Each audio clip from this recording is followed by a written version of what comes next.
Nothing wrong with a little on Roughriders to start your week. Monday edition of the Sports Cage.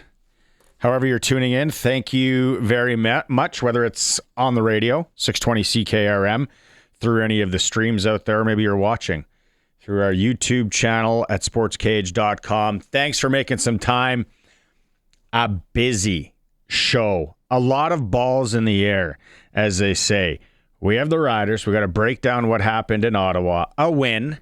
A win's a win. 1-0, right? We are going to talk about that. We're going to hear from Coach Mace on some injury updates. We're going to hear from Coach Mueller. In the coaches show, in hour 2, we're going to hear from Andrew Harris, the running backs coach. That's coming up. We're going to talk Blue Jays. The Toronto Blue Jays. I'm kind of, am I allowed to just slowly jump on the bandwagon here? Like 1 foot? Maybe like when you used to ride in the back of a half ton when you were a kid, like doing a bottle drive on and off kind of thing. I just have so many Blue Jay fans that I know, and I'm excited for you guys.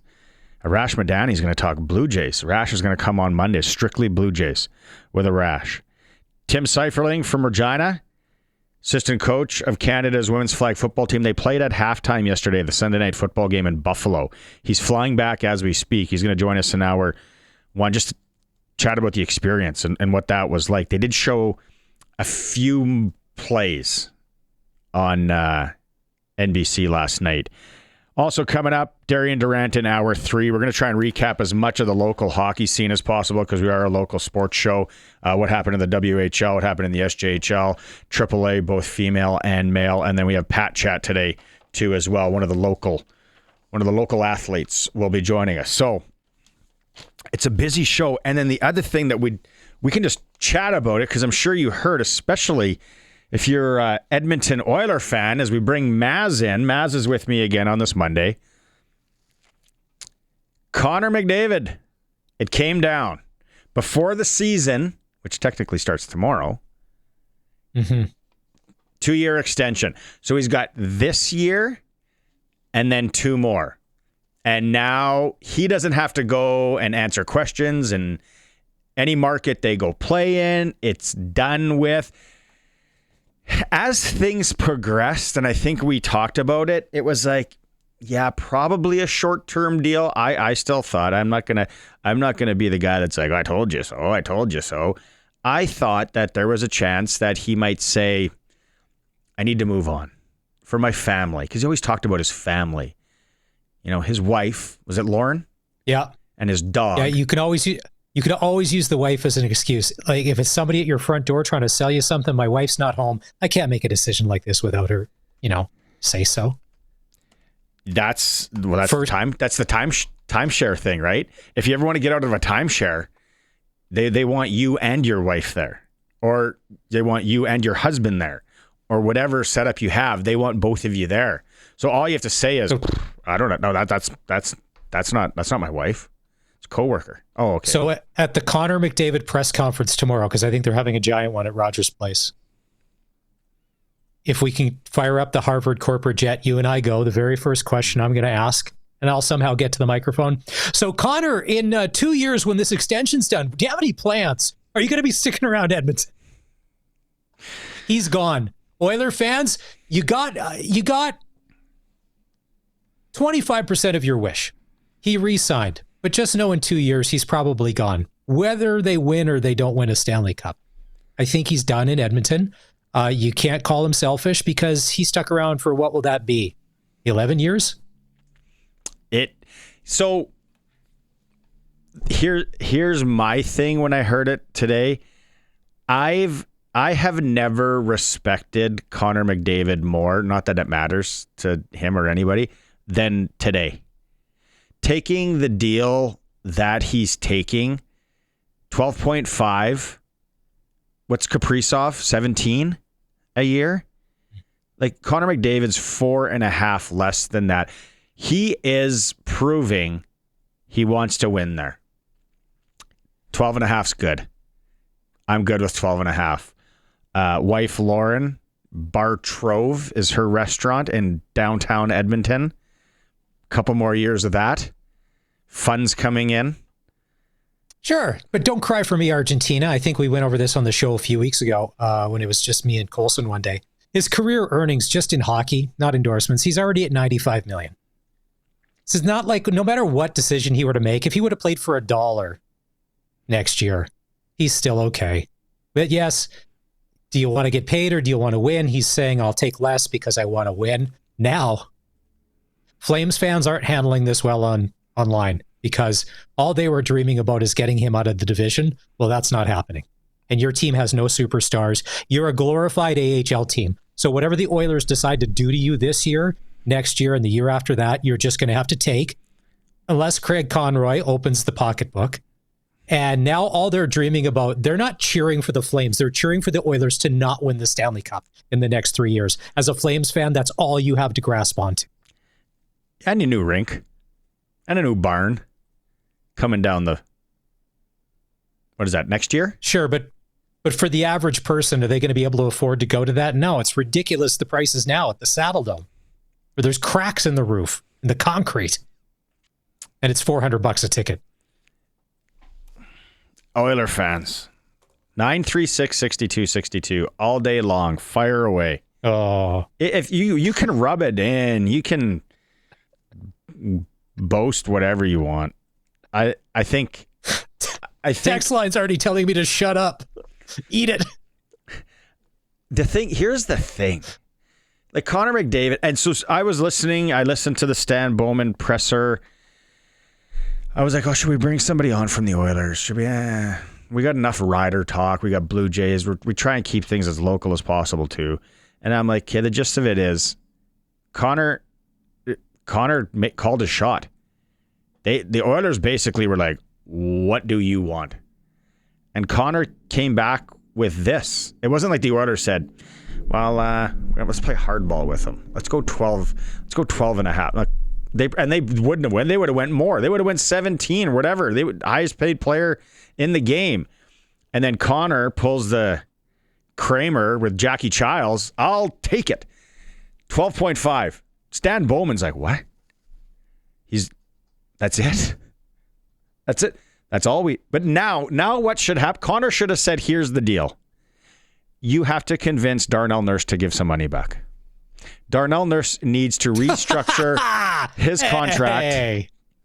You have to restructure that contract, Darnell, because you are not worth, what is it, 9 something? Oiler fans, sorry. Sure. We got to in the new NHL. You got to give some of that back, man. It's like when you get no way. You get more change back at a restaurant. You do the right thing. Nah, Darnell. I listened to an interview on Friday. It was all about how Evan Bouchard it's not a liability for the Oilers, Dean, in the playoffs.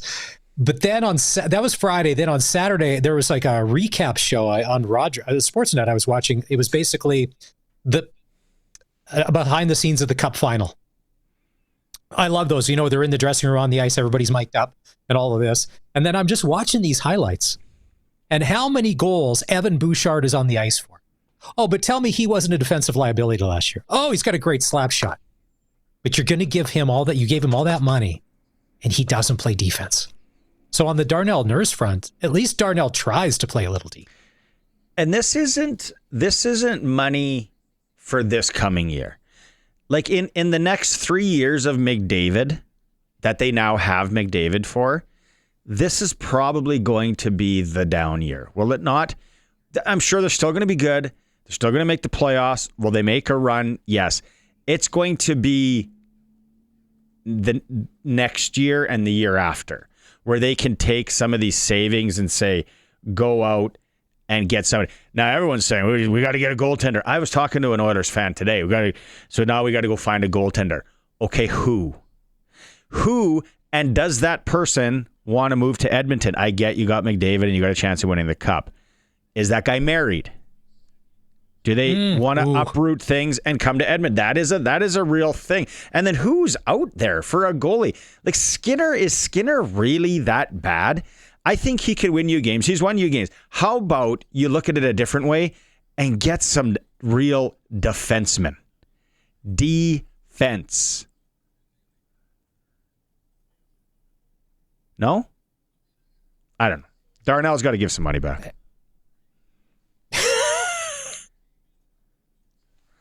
and it should be retroactive from when he signed that deal. They should go back. It's like when the CRA comes after you and say, "Hey, you owe us this," and you're like, "Well, come on, no, got to pay. Got to pay. Healthcare doesn't just fall on trees, come off trees. We need that money back." That's a great analogy. Curtis, if you're listening, can you make up a meme? Healthcare doesn't fall on trees, and put just Barney's picture and then a tree. Fall off trees. Sorry. Healthcare doesn't fall off trees. I'm going to actually book you a spot in the Ledge. Everett Hindley, who's the health minister, who we used to work with and we know. I'm going to get you to come in and do a little... You're going to come in and give a little guest spot pep talk to everybody at the Ledge, both sides of the aisle. I need you all to get along and listen for the next 10 seconds. Healthcare doesn't fall off trees. I'm smart enough to know that it doesn't really, it's not really their problem. It's more in Ottawa. That's where it's all set. Let's move on from this. We got text messages coming in. And its reason is because I had to deal with the health. My mom was in the hospital last week, so I had to deal with the healthcare system. If you're a nurse or a paramedic, give them whatever they want. They're like Connor McDavid. They're like Bowman with Connor McDavid. What do you need? This is what you do? Every day you put up with this? Unbelievable. I thought like teachers, which are on strike now in Alberta, I heard.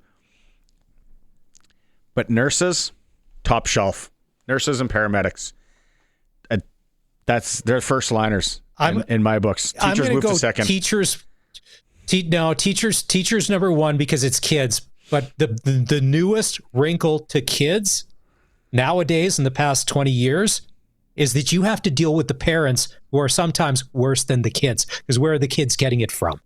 Because in the old days, it was just a teacher-student thing. Now mom's emailing every day, the teacher. What about this? What about this? What about this? So speaking of kids, I'm on the air doing a 3-hour talk show right now. My son is calling me. So I'm putting him, he's on the phone right now. He's listening to me. Do you not know what Dad's working? Maybe it's an emergency, Barney. Then he'll call back. Maybe he needs some of that health care. Maybe he needs some of that health care that's falling off trees because this is an emergency. Dan messaged in. It's not up on my screen here, Colson, but I think Dan messaged in and say he said something about the jet. We're taking the jet. That was a joke, a ha-ha from Maz. Do we probably someplace somewhere there's they are talking if we can go to Lumsden to watch a high school football game. We're seeing if we have budget to send us to Lumsden. Speaking Darnell of flying, Nurse. did you see that story? What? Darnell, go ahead. I'm reading the text messages. No, I said, speaking of flying, did you see that crazy story last week? WestJet's going to start charging for seats that recline. Yeah. Like, they have not got you for everything. Now you want a seat that reclines? Oh, that's extra. I used to be a WestJet fan. They're slipping out of my graces, and I have nowhere to go. You have like literally nowhere to go. There's no Canada Air, Canadian Air like back in the day. We have no options. We are absolutely sitting pigeons. That's what we are, especially when you fly out of Saskatchewan. It's like, well, then I'll take my business elsewhere. Yeah, we're Rider Express. Have fun. See you. It's like Moe's Tavern when he was selling all those flaming Moe's. What, Homer? I can't hear you. You're going to have to speak up. Darnell Nurse makes Logan Stanley look good. Brendan saying Darnell Nurse is now value contract. Luke Hughes has played 50 games and got over $9 million. You're comparing a Corvette to a Pontiac Sunfire. I like this one. Ryan says, I go to the Saddle Dome for a game every year. I've only paid more than $100 per ticket to go to a regular season game. It's only expensive if you want to sit near the ice. Well, Ryan, I would like to sit near the ice. I don't want to sit near the roof in the third level of any hockey rink. I want to be close to the action. But $400 a ticket to watch an AHL team play a NHL team is a little stiff on a weeknight. James sent in. Actually, my son's stuck at school. He just texted me, "Who's taking me home?" I'm gonna have to deal with that. I have to call Uber. James has a timeshare story. Oh. I'm gonna read it. I'm gonna read it in a bit, and we'll get on that. 936-6262, Prairieland Rentals text line. You can also message us on the YouTube chat, and we'll read them. Keep them to, like I said, 30, 40 words is great. And Prairieland Rentals, 600 Albert Street. You get to deal with the owner, power tools, generators. It's that time of the year. Start thinking about Husqvarna snow throwers. They are arriving now at Prairieland Rentals. Okay, we're going to talk Riders when we come back. Also, Arash Madani is going to come back and talk Blue Jays. It's the Sports Cage. We're streaming at sportscage.com when we're on 620 CKRM. All right, we're going to get to the Riders back half of this hour. We have to talk Blue Jays. That's why we bring in Arash on a Monday. And I said Arash off the start of the show, I'm really happy because there's so many people that are just so passionate about this team. People I know, people that I love. They are on the wagon. So I'm kind of sitting on the back on the tailgate. I'm on, I'm off. What a weekend. I'm not believing anybody, though, that says, hey, I told you this was going to happen, because that's not true. Well, it's not true because 10 days ago, none of us thought this was going to happen. I mean, let's be real. You know, it reached, remember, John Schneider, I believe his direct quote was, some people think the sky is falling. I'm here to tell you the sky is not falling. Like that's kind of where things were. And all of a sudden they win, they sweep the Rays the last 3 games of the regular season. That sneaks them the division title. And it's almost like all that champagne contains some kind of magic fairy dust on the Bats, because they just mashed their way through the first 2 games. And Canada's on board, guys. Like, viewership averaged 3.5 million each of Saturday and Sunday. 1 out of 4 Canadians watched at least some of it. And if they saw Vladimir Guerrero Jr. open the series, hitting a home run to the moon, and then following that up on Sunday with the first postseason Grand Slam in franchise history, they're starting to see why Vladdy got $500 million at the start of this season. It's funny, Arash, on Saturday, we were at the in-laws having supper. And at this point, the game is 9-1. And I want to turn the channel to what? Listen, let's not even get into that. The subject came up, I avoided it. It's 9-1, but the Lions Stampeder game had started. And I wanted to turn the channel. And my father-in-law, who's 83 years old, comes flying across the kitchen. I thought he was going to tackle me into the little landing down below where the TV is, that I would dare suggest it's the 9th inning and it's 9-1. We changed the channel before the game was complete. Because I'm picturing Macho Man Randy Savage flying through the air with a clothesline in the middle of the ring. Here's what's interesting, guys. The thing about the Blue Jays is that people may not pay that much attention to them, if at all, through the regular season. And maybe it's because, especially for an older generation, especially because it was such a novelty when they came into existence in the 70s. Baseball has come to Canada. It almost like gave a validation to our country as a sports country. They may not be following through the regular season, but good luck on Thanksgiving weekend getting that remote or getting that channel changed. It's not going to happen. This is one of those things that April, May, June, July, August, they'd probably tell you to buzz off if you wanted to watch the Blue Jay game. But come postseason, come playoffs, there's a lot of thoughts about Joe Carter. There's a lot of thoughts about George Bell. There's a lot of thoughts about Jose Bautista. It's amazing how generationally this is different when it comes to baseball and the Blue Jays. Why should we be surprised with what Vladimir Guerrero Jr. is doing? Because he had a really rough September. And probably the best thing that happened to Vlad was the Blue Jays winning the division, and they had 6 days off, and the rest helped him a ton. And he also went into the lab and kind of tweaked a couple of things. But remember this, and I touched on it earlier, this is the face of the franchise. This is the face of baseball in Canada. Like, if you go to Montreal today and you just say Expos, there are 3 Expos in franchise history that matter more than anybody else. It's Gary Carter, Larry Walker, and it's Vladimir Guerrero. Like, Vlad carries with him lineage in Canadian baseball history. He was born in Montreal. When they signed him as a kid, as a teenager from the Dominican 10 years ago, there was promise from that moment that his dad made the Hall of Fame. And Vlad's going to be even bigger and better.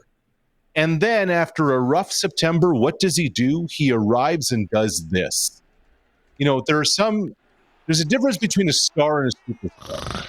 A superstar lives up to all of it when it matters the most. And Guerrero, through these first 2 games, has done exactly that. Now, can this continue? That becomes the question as the series heads back to the Bronx. I know the Delano de Shields fan club in Montreal is disappointed. Yes, They didn't throw him in there, but we'll let that slide. Jeff Reardon. Yeah. Jeff Reardon with the beard. Arash, I want to get your take on this because I know it happened in game 1, but to me, this may have decided the series. When Aaron Judge swung on what would have ended up being ball 4 with the bases loaded, which would have brought in a run, which would have tied the game at 2, but instead he swings at a pitch so far out of the zone, then he's out, and then that next inning, the Jays come back and they just blow the doors off. Right there, I'm like, that could be the series in game 1 because their superstar made an error, and Aaron Judge usually doesn't chase. He's having a good series, but that was just so uncharacteristic. That was bad situational baseball from him, not somebody you normally see make those kinds of errors because he's used to the big moments. But the moment, I think, got him. Well, Maz, I'm going to rewind 4 pitchers prior to that 3-2 count. Bases loaded, 6th inning, 1-run game. Mm-hmm. It's an 0-1 count, and Kevin Gausman absolutely spikes a pitch into the dirt. Now, I am telling you, 90 to 95 times out of 100, that is a wild pitch that's going to the backstop, and that's trouble. That's a run scored. That is maybe the end of Gausman there. Who knows? It's 2-2. Yankees have 2 more in scoring position. That counts 1-1. Alejandro Kirk made an absolute world-class stop there. He absolutely was able to scoop that ball out of the dirt, prevents the run from being scored, which leads to the full count, which leads to all of that. On the same day, Kirk hit a home run of his own, a tear that he's been on through this last week. Very quietly, Alejandro Kirk on both sides, behind the plate and at the plate, has become maybe the most important player on this Blue Jays roster, and he did it behind the plate first that led to the Judge strikeout 4 pitches later. He looks like the kind of guy that would get no respect. And he's getting no respect. He doesn't say much. He's kind of an under-the-radar guy. There's not a lot of kind of emotion with him. He's just kind of that Energizer bunny. But he's been vital to managing this pitching staff. Here's another amazing part. We can get into this a little bit tomorrow too, guys. In any other situation, a front office is getting their legs taken right to the fire here. If you have Jose Barrios, Max Scherzer, and Chris Bassett not on the playoff roster, that's over $50 million of salary that's not on your postseason roster. And instead, a kid who went through 5 levels of minor league baseball this year is the one getting it done for you. It's amazing how it's gone with Trey Savage.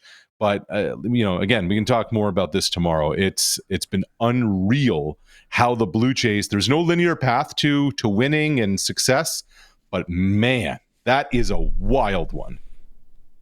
Tomorrow for the Yankees, you get Rodon. If I'm the Yankees, because who pitched yesterday? Was that Field? It was Max Fried. Your father-in-law. Sorry. Yeah. My father-in-law. Trust me. He would have been an I would have upgrade. moved up Schlittler just because this could be a very short series, and Schlittler may not even get a chance to pitch. And he looked incredible in the wild card round. Hard to do it to a kid on 3 days rest. I know. That's a tough ask. Who's on the road, all those things. Look, I will say this. I actually think it's advantage Yankees tomorrow. And I'll tell you why. I know this sounds crazy because of how well the Blue Jays bats have gone, etc. Nobody has a scouting report on Trey Savage. Just like nobody has really much of a scouting report on Schlittler. And this is part of the whole thing, is that the Yankees hitters were all going back to the dugout, looking at the tablet saying, okay, I need some info on this. I mean, the splitter's so nasty and the release point is so high. But Shane Bieber is a former Cy Young Award winner. He's been in the big leagues for almost a decade. The Yankees know him through the AL when he was with Cleveland before and now with Toronto. There's going to be a book on Bieber. You saw what happened yesterday, guys. Once Savage left the game, the Yankees bats started to heat up against known commodities, a.k.a. the Toronto bullpen. I still think this series is far from over. Remember, the bat flip game of 10 years ago, the Jays were down 2-0 in that series, came back home, won it in Game 5 on the bat flip. There is a lot of baseball left to go. Let's leave it at that as a tease for our hit tomorrow. And I'm just looking at Sports Select right now. Yankees are the favorite tomorrow. Toronto on the spread, 0.5, pays 209. There you go. We'll see if that moves for tomorrow. I doubt it will, but we'll recap tomorrow. Thanks for doing this on Monday, Arash. You got it, boys. Exciting times. Isn't it? How much is Yeah. If a guy wanted to go to one of those, like the game yesterday in Toronto, what was the get in the door price? Get in price. The last I saw was $270 US upstairs. But I'll tell you this, I went for a walk. I know, surprising. Saturday around, 11 a.m. for a 4:00 game. And I don't want to say everybody downtown was in blue, but everybody downtown was in blue. Like patios were getting going at around noon for a 4:00 start. Yeah. There's a genuine excitement, and that's before they got off to the start that they've gotten to.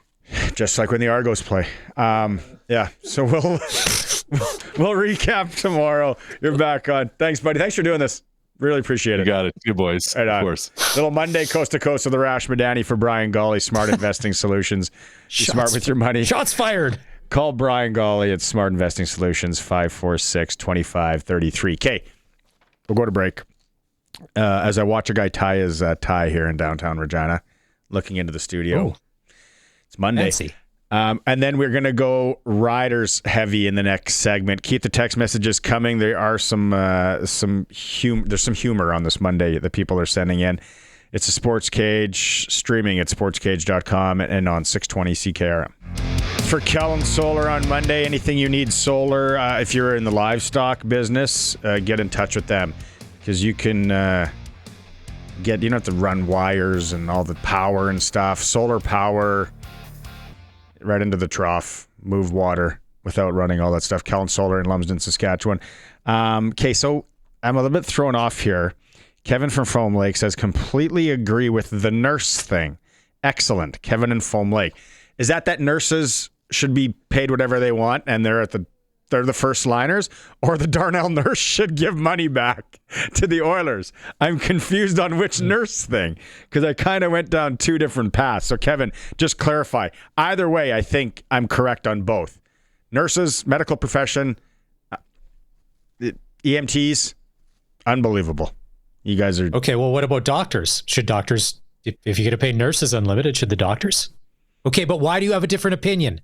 Okay, but I can just look on your face. Because the nurses are like... the nurses are grinding. The nurses, yeah, like I think the doctor can kind of come and go as you please. They go, I got to go look. I got to go get something. I'll be right back. I don't know. A doctor, if they're listening, may have a differing opinion. I'm not saying, hey, they're all better than me. That's one thing. I can look myself in the mirror and put myself below all those people, and teachers too. In your family, you have teachers and you have medical professionals, and in my family, I have teachers and medical professionals. Mm-hmm. So we get the gamut. There's the pros, there's the cons. There are times when it's go time, it's go time. But then there's also time when there's a little time to sit around. This one might not sit well. I also have accountants in the family, and they always feel like they're the smartest ones. Socially awkward one? Yes. Smartest one? I don't know. Anyway, we'll keep that going in a bit. Now, the Riders blew out the Ottawa Red Blacks by 40 points in my mind. No, in my mind, it was a blowout. I know. I have notes. On the score sheet, it's 20-13.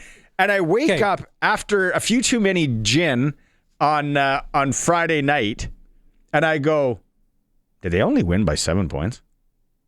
Yeah. So my big weekend notes. I'll read them off to you in order. We don't have to go in order. Do you want music underneath them? Rush, since they're touring again. We'll get banned from YouTube if we play copyrighted music. And Rush would be the last band I would choose.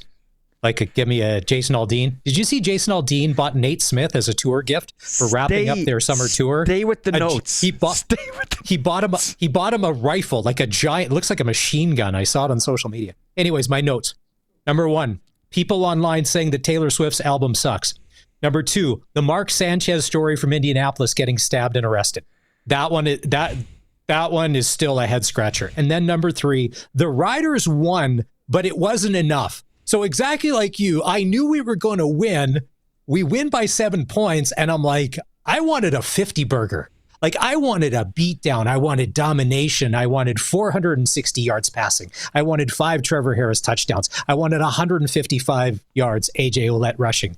I wanted maybe a couple of pick sixes from the defense. I wanted 18 field goals from the new field goal kicker. And we eked out a 2013 win, 14 points scored by the offense. And 936-62-62, there had to be the majority of people in the same boat as us, being like, what was the score? Yes. What we intercepted? Didn't it feel like we intercepted him like 15 times? 3's good. Yes. And then one of those is a pick 6. So then, hold on. Our offense only scored 14 points? I want to know. Trevor Harris had 341 yards passing, but 82 of that was yak yards on that Dante Myers touchdown. So it was kind of, and then Ottawa switched quarterbacks. I like Dustin Crum better than Drew Brown. He brings a spark at least. But and now I'm like, my Rider radar is, after that game, I'm like, I am totally off. I have no idea what to think or what's going to happen. Luckily, professional athletes. Do we feel sorry for Campbell Fair Saturday into today, or do we go, buddy? The one field goal, I said, I was watching with my family. I said, did it look like he had a hockey skate on and he kicked it so sideways? Not that one. The best one I saw online to be like, that's the first ever coffin kick on an extra point. It just totally missed it. What? I kind of feel bad for the guy, but I do. But for the Brett Lothar crowd, careful what you wish for. For sure. Now, like, Brett Lothar's walking into Mosaic today like Kramer when he had the Technicolor Dreamcoat. He's got swag. I was like, yeah. Hey, by the way, back is fine. The lumbar. I went to the lumbar yard. It's good. By about 9 o'clock on Friday night, the back was feeling pretty good. Maybe had a stiff whiskey or two in there, put the kid to bed, and he's good. And hey, listen, everybody wanted to see him succeed, but maybe it's a thing. I sent you that tweet that Chris Milo put out. Do I got to start warming up? Milo knows. We're gonna have him on the show. Gonna have him on the show tomorrow, by the way. Oh, nice. It's got to be hard to be a kicker for Rider Nation. I mean, we talk to Durant every week. It's one thing to be the quarterback and the pressure that would go along with that job. Place kicker for Rider Nation. Oof. No thanks. I don't know if you're watching the stream, there it is. I think, have we really been hard on our kickers over the year? Like, I'm sure there's times, cyclical. But this year, it's been like, somebody called in. Didn't somebody call into the postgame show and said, AJ, let's do everything else? Can he kick? And there's got to be they're athletes. There's got to be somebody in there that in case I know you can gamble. I get that. But that one, the one that the coffin kicked that looked like he kicked the oopie, if anyone remembers from KFC back in the day, the beach balls that had water in it. How does that happen? Like, that thing is... Okay, so in Campbell Fair's defense, because some people, they had no idea. He hasn't been able, since he's tried to be a pro athlete, been able to crack a roster. He's had tryouts, but he's never made it. So this was his first ever profession in a game. Now, there are people, since we have 38 Canadian receivers, and Kean Schaefer-Baker looked good, by the way, in his first game back. I thought he did. He played well. Yep. Since we have 30 Canadian receivers, what if you went and got a proven American? Yes, you're going to have to change it, but if it means solid, I get why it is a Canadian spot at the moment, but some teams, look at Montreal and Winnipeg, they're using a global spot. It all depends. If you want a guy with seasoning, if you want somebody that's an up-and-comer like a Campbell Fair, and you want to keep it Canadian, what happened on Friday may happen again. All right? Because sometimes all is well in practice, but when the lights come on, could you imagine if that was at home in front of the Mosaic crowd? Oh. Poor guy. Oh. Poor guy. Oh. Like, could you imagine? If that one kick is at Old Taylor Field, it ends up in that green 2-story house across the street. Which I always thought there should be seats on top of that and advertising, but that's besides the point. Oh, see, Sai's coming in saying, I think the kicking issue might be the holder. Now, Sai, if you've ever kicked a football, it can be, but not that bad.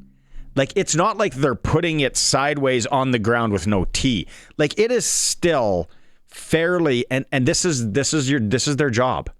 Like, that's got to be nerves. Golfers, hey, I've done it. When you hosel one, especially with a wedge, and it goes directly sideways, and you're like, what am I doing? Like, I just didn't start playing this sport. How does that happen? It's got to be the same thing to a point. Sai's also saying, I feel we should have more points, but also feel Ottawa's defense is probably a lot better than we figured, and they were playing for their season and their careers. I don't know.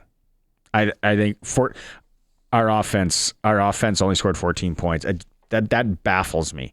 So we can look at stats if we want to be stat guy and girl and go, well, but Trevor Harris did throw for a lot of yards and he did do this. I'm like, come on. It seemed like AJ Ouellette only had, 56 yards? But it seemed like he had the ball all the time because he was doing the third down and short yardage. He was running. Like, dude, I just hope we don't burn him out in these next 3 games before the playoffs because he is our Mr. Everything guy right now. Yeah. And I'm like, man, he is... Him and Dante Myers and Antoine Brooks Jr., 2 guys who I identified last year at training camp. I'm like, there's something there. They all 3 showed out. Like, that Myers is just solid. If he does have his deal coming up in the offseason, if he's on like a 2-year rookie deal, whoever his agent is, probably already saying, nope. He's a legitimate threat for the Riders. Same or any agent team. as Darnell Nurse. Nice. We get to talk to running backs coach Andrew Harris in hour 2, and one of the questions I'm going to ask him is his thoughts on load management, and when does that come into play? I don't expect a total open answer, but I want to ask it anyway. That's coming up in hour 2. Hey, at the end of the day, 1-0, win's a win. We got off the mini schneid of losing 2. The receivers, like you said, were great, and we'll get a whole lot more. We got some audio coming up. Can we? Yeah, we're gonna go to Carlson said we got to go to break. We do have some injury updates, status of sales in Milligan. Maybe we'll play that right after the break. It's a sports cage. It's a quick one. We're back right away. That was not good. We're back literally in a minute and a half. We're streaming at sportscage.com and around 620 CKRM. Oiler fans, you got to be excited. Connor McDavid signing a 2-year extension. Only 12.5 for the Oil. Going to free up a lot of money next year and the year after. Congratulations. Power rankings for our CFL coming up in the next hour. Grey Cup futures from Sports Select. Riders are now the favorites. 3-5 for the Riders. Montreal, Hamilton, then BC, actually. The Saskatchewan Roughriders have signed American defensive back Nafis Lyon.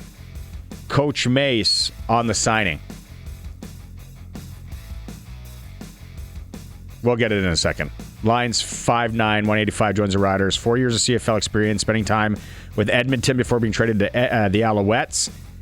He won the 2023 Grey Cup champion. Here's Mace on Lyon.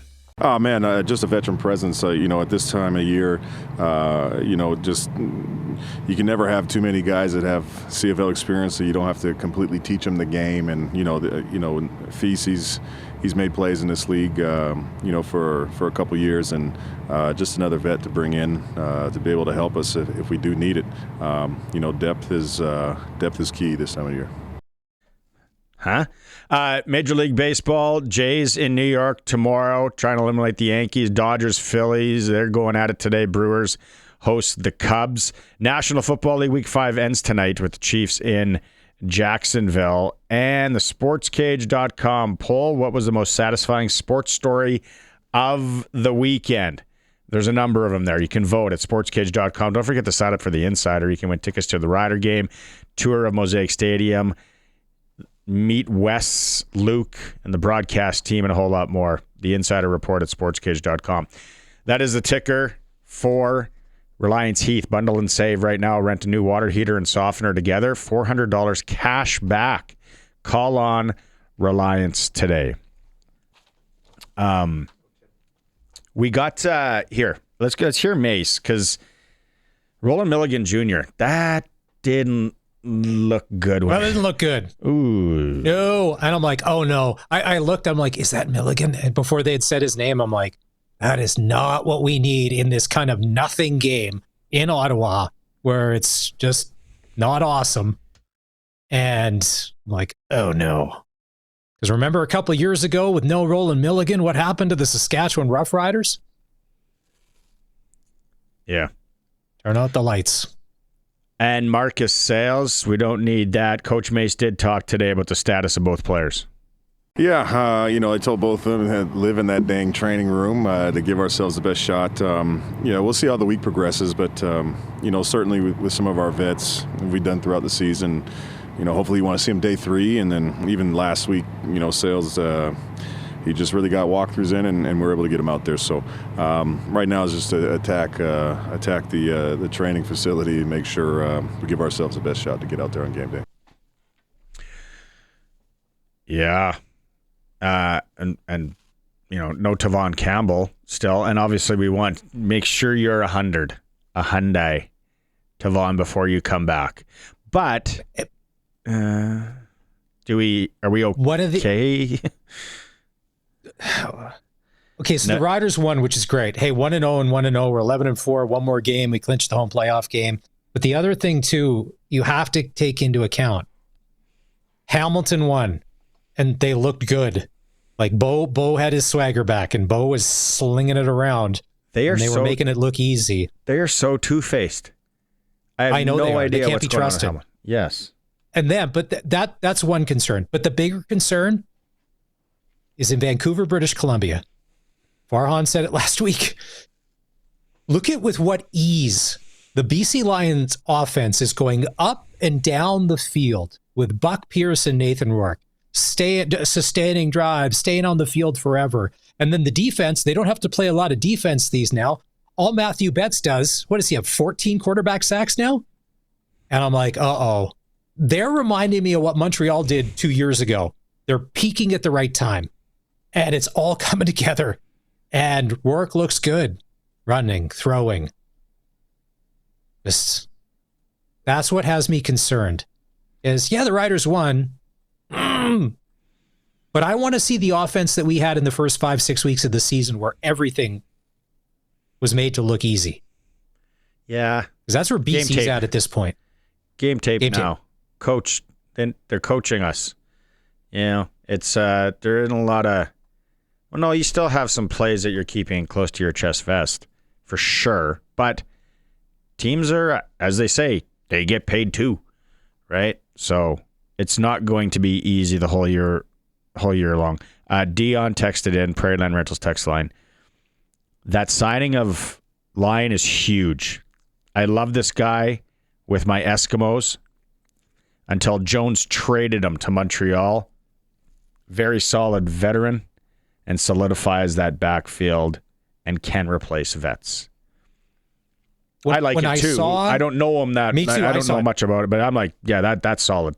Good job, O'Day. He'd play well in the Grey Cup here. But when I saw the email come through, I instantly went, uh-oh, this is not good. You're not signing guys off the street that haven't played football in 2025 unless there's an injury situation. And I'm like, that means Sales or Milligan probably isn't playing this week.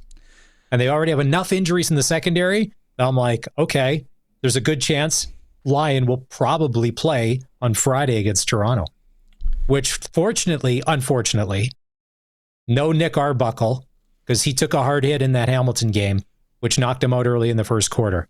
And then you get Seth Daggy, the backup. No disrespect, Seth, but as we Rider fans, it would be a different game if Arbuckle's in there slinging it around.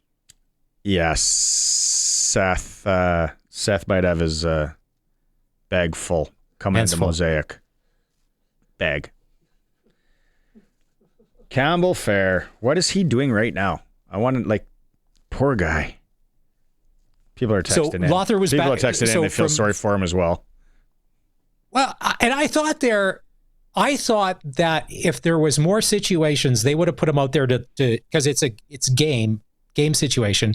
But let him try and kick field goals, whether that be at the end or just anywhere, just to get him out there. Maybe if it's that confidence thing, especially after he missed the early convert, because we scored on our first drive, which is crazy. What was that stat? We scored more points in this game than the past 5 first quarters. We drove down the field. That's why I thought, I'm like, all right, this is a 50 burger tonight. We just scored on our first drive.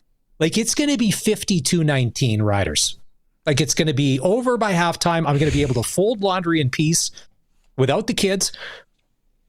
Mister, you didn't take my advice? You didn't take my advice? They can't fold their own laundry?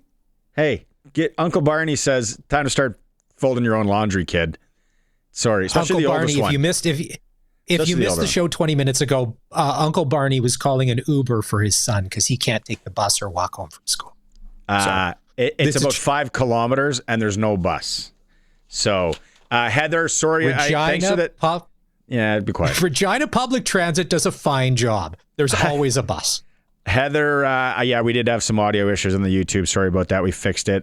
Ed liked it. He says, can Nafis Lyon kick too? I like our listeners get a little cheeky out there. Okay, so we got Andrew Harris in the Coaches Show coming up to start hour 2. We'll be back. It is a Sports Cage streaming through our YouTube channel at sportscage.com and on the home of the Riders, 620 CKRM. Welcome back to hour 2. Like he said, for Kellen Solar on this Monday, Maz is with me. Colson is in the pocket. Your text messages are welcome. Prairie Land Rentals text line 936-6262.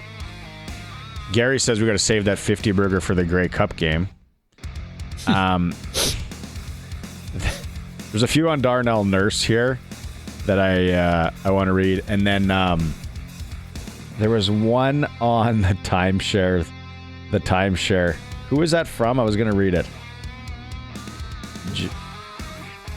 James. Yeah, here it is. He says, timeshare story. 28 years ago, for an ABC timeshare pitch, my wife had to take our 2 little kids outside. They were out of control. A big guy came in. Where's his wife? Just yelling. Stop the presentation and go find her. I was third man in. Terrible approach, man. I'm out of here. Out of the contest. Thanks for the free stay, and I walked out. True story. Yeah, if you ever want to get out of a timeshare, just be single.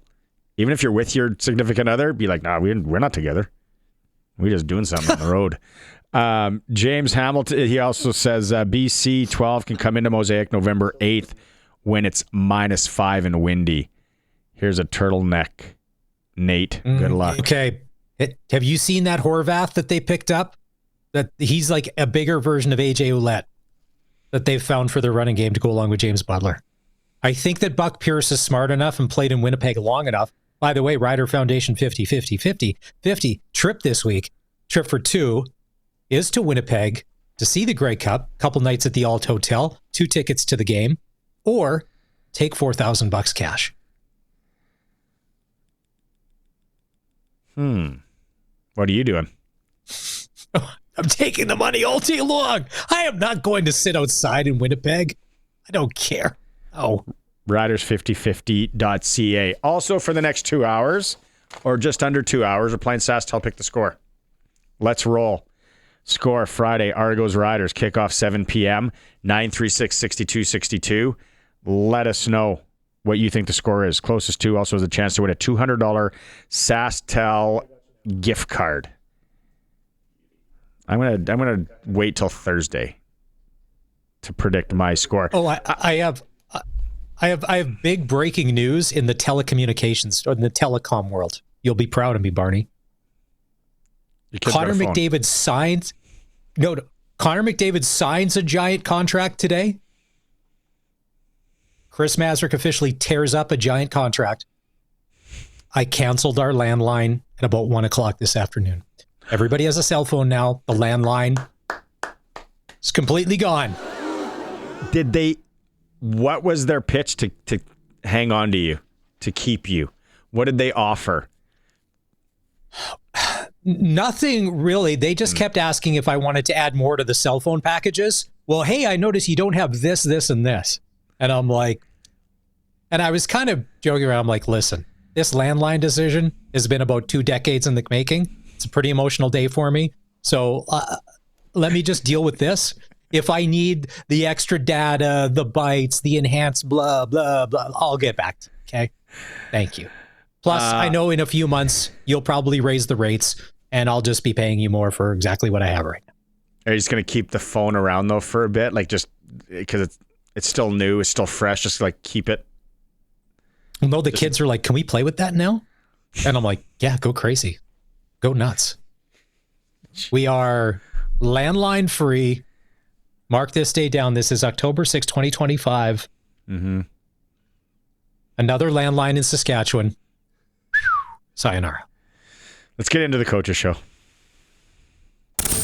It's time for the SportsCage Riders Coaches Show for the Saskatchewan Roughrider Foundation. Get your 50-50 tickets now for all Rider home and away games. Riders5050.ca and Steelcraft Doors Regina, made in Western Canada for Western Canadians. Coach Andrew Harris is joining us from the Saskatchewan Roughriders. Do you remember when you got rid of your landline? Oh, yeah. Well, it actually started because, when I was a kid, we used to do lots of prank calls to landlines. So I'm like, Mom, we should probably gas this thing because there's going to be some repayment coming back to you, and I don't know what they're going to say. So. Okay, what was a good scenario? Andrew Harris, okay, so when you would prank call, are you calling from, is it a pizza place? Are you calling from a repair shop? Like, what was the prank? Like, what? You must have had a solid 1-2 in the playbook is what you would go to. Yeah, the biggest, I know me and my buddies would have some drinks and just, we'd call random numbers and we just do it like the star 6-9 or whatever it was to block the number. And sometimes after, a few calls, we'd forget to do it. So, we'd show up, and we'd get callbacks after. And the whole point, we'd place bets and do little bets on who could keep the people on the phone the longest and just get them to start talking about whatever. And, it was hilarious. It was hilarious. Okay. The things we do when we're young. Yeah. Oh yeah. That's so great. Hey, we were talking in hour one, and I know 1-0, right? That's the plan in Ottawa. But I wake up Saturday morning, I'm like, felt like the Riders won by 40. Yeah. I mean, again, for us coaches and the team, you always want to get more out of the game. And I think anytime you go, especially in an East game or West game, to get a win on the road, it's always tough to do. You look at their defense, you look at in Ottawa's defense, and with the things they do so well. And I think we left a lot of meat in the bone. Especially my group. I have high expectations for them. They have high expectations for themselves. So for us, and this is the most crucial part of the season where you need to be peaking at the right time. It doesn't really matter what your record is to get you into the spot you need to be, and any given Sunday or Saturday afternoon in the playoffs, anyone can come out with that. So you really got to be peaking, hitting your stride, and for us in the running back room, we know how crucial the run game is going to be. When it gets a little chillier, and today was a great start of that. You woke up and it was in the minuses, and I took a deep breath when I got out of my house, and I was like, oh yeah, we're getting close. So it gets this is an exciting time for us, and we're looking forward to the next challenge in Toronto coming down to Mosaic. Andrew, it seemed like when you check the stat line, AJ Ouellette had just over 50 yards, but it seemed like he had the ball pretty much the whole time on offense, running the ball, short yardage. He was doing everything. To me, he's the MVP right now. Like, AJ Ouellette is the guy. And is that just me from the outside, or are you seeing that too? Like, he is so key to what everything is happening on this offense these days. Yeah, I think to me, you mentioned running the ball. I think what makes him our MVP is his play on the interception. It's easy for guys to when things happen like that to just kind of give up and maybe just run at slow. But as soon as he saw him, the play right here. As soon as he saw him, and I think he realized if I was a DB, he might have gave up a little sooner, but he realized it was a guy he could probably catch, and he hawks him, and he looks like he's running 60 miles an hour there, but it's just because the guy in front of him is a little bit slower. But no, great play on him, and that's the kind of attitude that he brings. The kind of determination and the no quit attitude that he brings. So to me, that's what and it's every week. He's going through things throughout the season. He's been nicked up in games and finished, and we'd have to run the clock out. And I'm looking at him like, "Are you good? Do you need me to spell you?" And he's giving me the finger and waving me off. So he wants to be in the game as much as he can, and he's definitely a dog in that aspect. So to me, aside from blocking the way he does in pass pro, when he's asked to catch the ball in the backfield, he's pretty darn good at that as well. But yeah, his run game this year has been amazing, and and he's still getting better, which is great to see. Do you guys are buddies, old teammate? Yeah. Do you have to keep him grounded maybe on the flight home? Like, do you say, hey, if that was a DB, I don't think you're getting him? Yeah, I mean the conversations between us are again a lot of closed doors. If I see you guys offer one time, I'll give you some better ones. But yeah, I like to challenge him as much as possible, and even when, and I think I mentioned this last time, he gets under, we always have goals for each game. I'm like, hey man, you hit 100 yards, go get 150, go get 150 now, yeah. And when he does it, and we're watching film, and I was like, how we're breaking down. Oh, my phone. Sorry. There you go. Oh, got me now? Yeah, we got Good? You. Yeah. Okay. That was the Rogers call. I mean, they're trying to get me to get a landline again. Somebody's pranking you. Since payback. Yeah, someone's getting me back now. So yeah, just leaving some meat in the bone again, and just challenging him as best as possible, but and also to in a respectful way. And even when I have to be hard on him, it comes from a friendship and love, and it's a great dynamic to have, especially as a first year coach. As a guy that played so long in the league, so successful in the league, and the similarities. What's your take now as a coach, maybe, and is it different than when you're a player of maybe some load management? Yeah, I mean, the big thing for, my goal this year was, and with the coaches talk with Mace is to get AJ to play, full season and keep him healthy. We've, I thought we've done a pretty good job, of spelling him in and just even load management throughout the week. I try to push him really hard on day one, probably more than he likes it. And, I know he's gone down to Mueller and, he usually goes to quarterbacks after Indy, and he's not saying the great things about me at that point in time. But again, we set a standard before the season of how we're going to work. And how we're going to push them and the group, and the whole premise was how this is going to pay off in November, and that's the goal. So at times, it's going to be tough on them, but and now the load management is, hopefully we can get into a point where we can clinch here and give him a little bit of rest, and but again, he still wants to get the most out of this season and continue to get better. And the only way you get better is by playing games. I've been on teams we've clinched really early, and we sit starters going into into big games, and it's tough not to lose that edge, going into playoffs. So there's that dynamic that we'll have to assess and look at as we go on here. The final 3 games: Toronto, Winnipeg, and BC. This is 7 degrees of separation with Andrew Harris and all of that. Obviously, you played in Toronto with Dinwiddie. Winnipeg, we know. I want to ask you about BC and Buck Pierce, because it looks like Buck and Nathan Rourke have got that offense humming. What makes Buck Pierce such a great coach? Yeah, I think I played with Buck in BC, and obviously he coached in Winnipeg. Buck was a great player, so understands the game well. He's been around great offensive coordinators that he's learned from as well. But to me, Buck's biggest asset is understanding what his players are good at and what they're not good at, putting them in situations to be successful.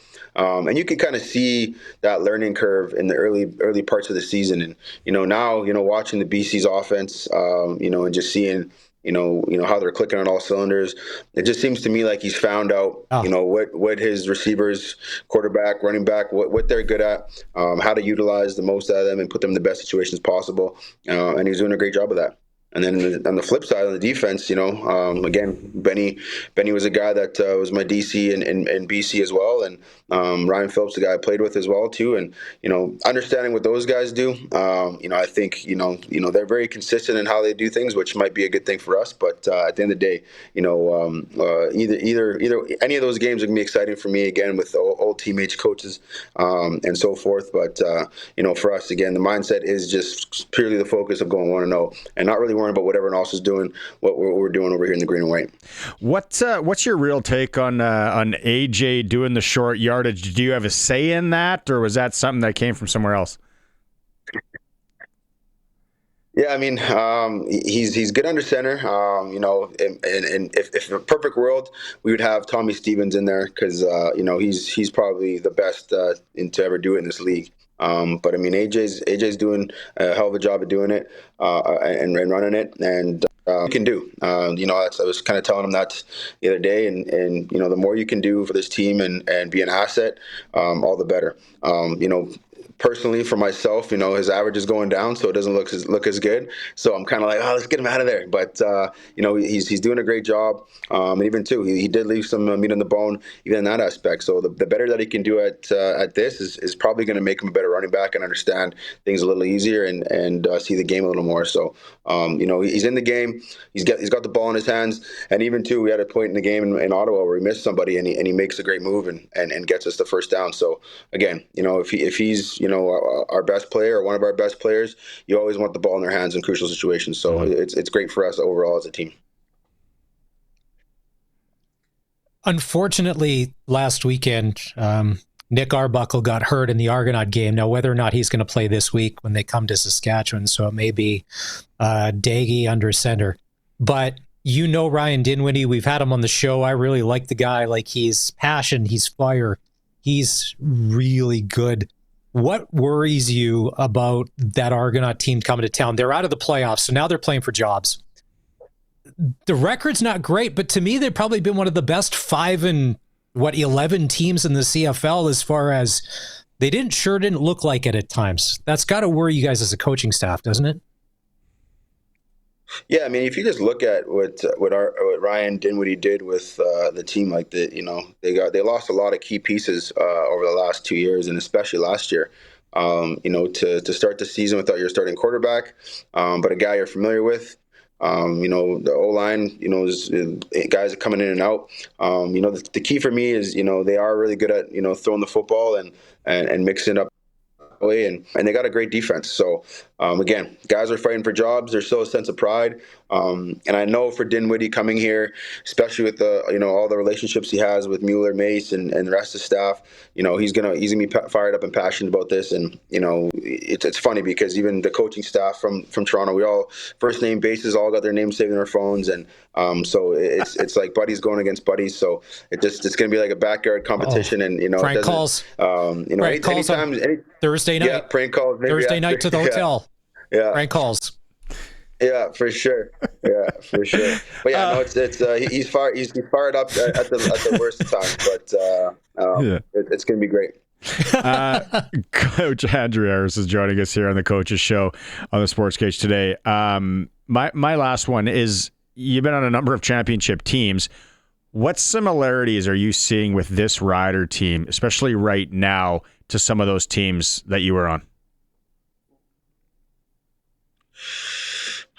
Yeah, I mean, it's hard to, there's always gonna be similarities. I feel like this team is just, we're built a little bit differently in the way we do things, throughout the week.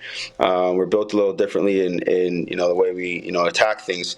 But the big thing that I'm seeing now is the togetherness, and the guys are playing for each other. And that's ultimately the biggest thing is, do your players, do the guys care about the guy next to them and not their own personal success?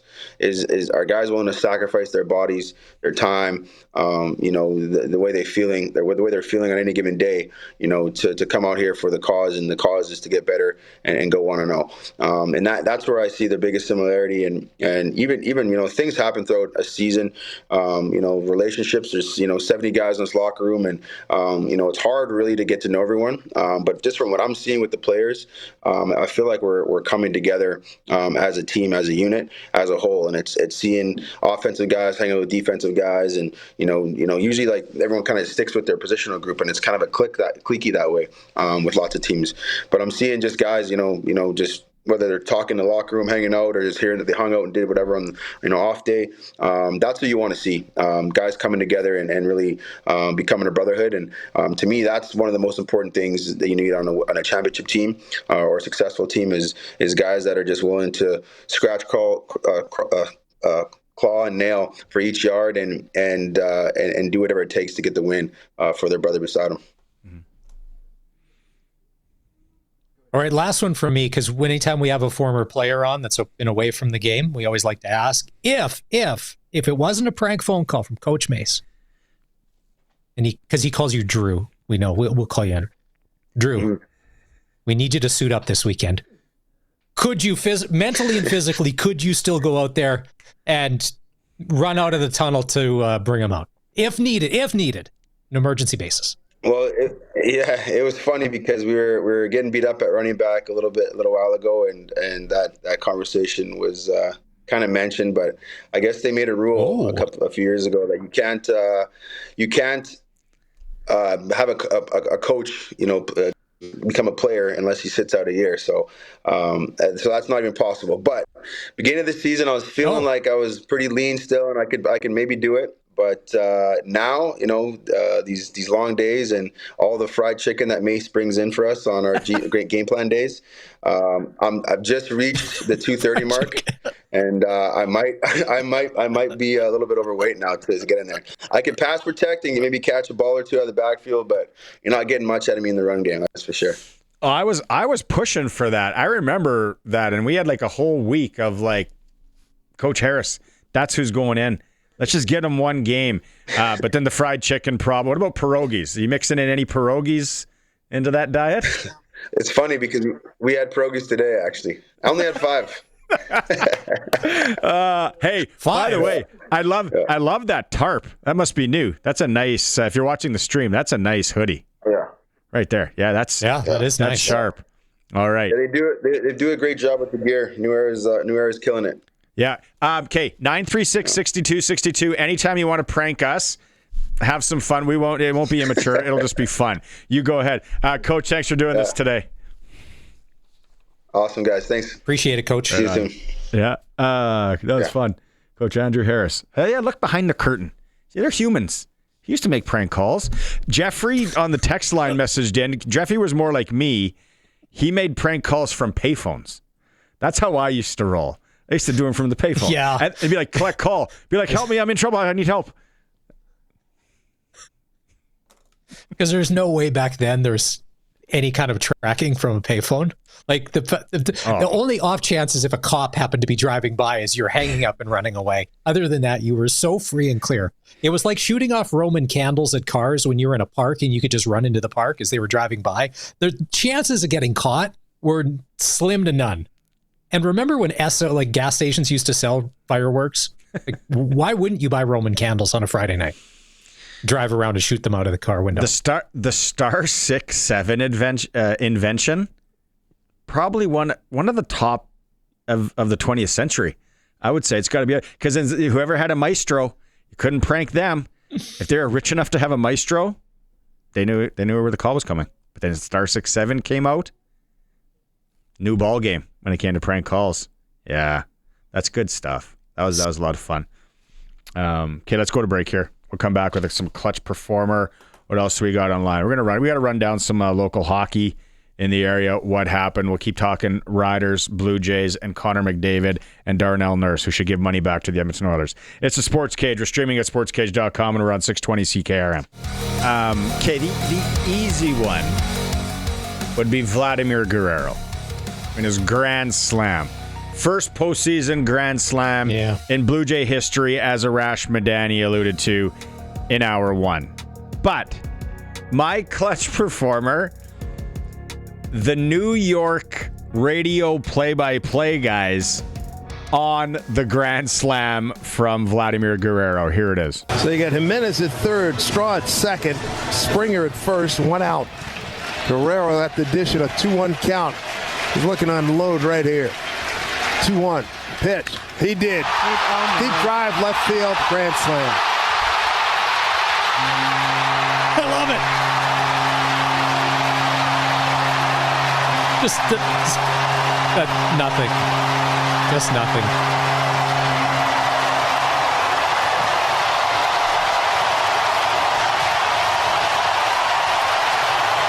Well, they can't get Vladimir Guerrero out in that one, as we just said. It's not optimal to have to pitch to Vladdy with the bases loaded. 415 feet, went out of this building at 111 miles an hour, and it's 9-0 here. Yankees being no hit by a 22-year-old. That was so deadpan. You could just picture the guy. I know, and what I don't get is they've intentionally walked guys before that are threats without bases. So it's Vladimir Guerrero Jr. He eats the Yankees alive. Just walk him and give up that run and then move on and then just go from there. Why would pitch to him in that situation? Especially when you're down 5-0 already and you know like this could be just a powder keg, and then it turned into a powder keg. And trust me, I saw that on my phone and I had to do a double take. I'm like, what? It's 9-0? My clutch Grand performer, Slam. How can you not love Baker Mayfield and the Tampa Bay Buccaneers? Yesterday, that game in Seattle, breaking news as someone who's on a sports show, I didn't realize till yesterday that Cooper Kupp doesn't play for the LA Rams anymore. He's a Seattle Seahawk. All right, that's on me. But Baker just willing that team and the comeback, and then they're down, and then they get the interception, they kick the field goal. You got to love a guy like that. He's been kicked around from place to place to place, and it looks like he's just Mr. Clutch, and it looks like he's having a great time, and it looks like his teammates love him. He's a guy, he would be great in Rider Nation. That would be a guy that after a game, if you got him out, he'd drink 20 beers with the fans. Easy. And make prank phone calls with Andrew Harris once they decided to do the after party. Colson, you got one? Do you imagine? Andrew Harris.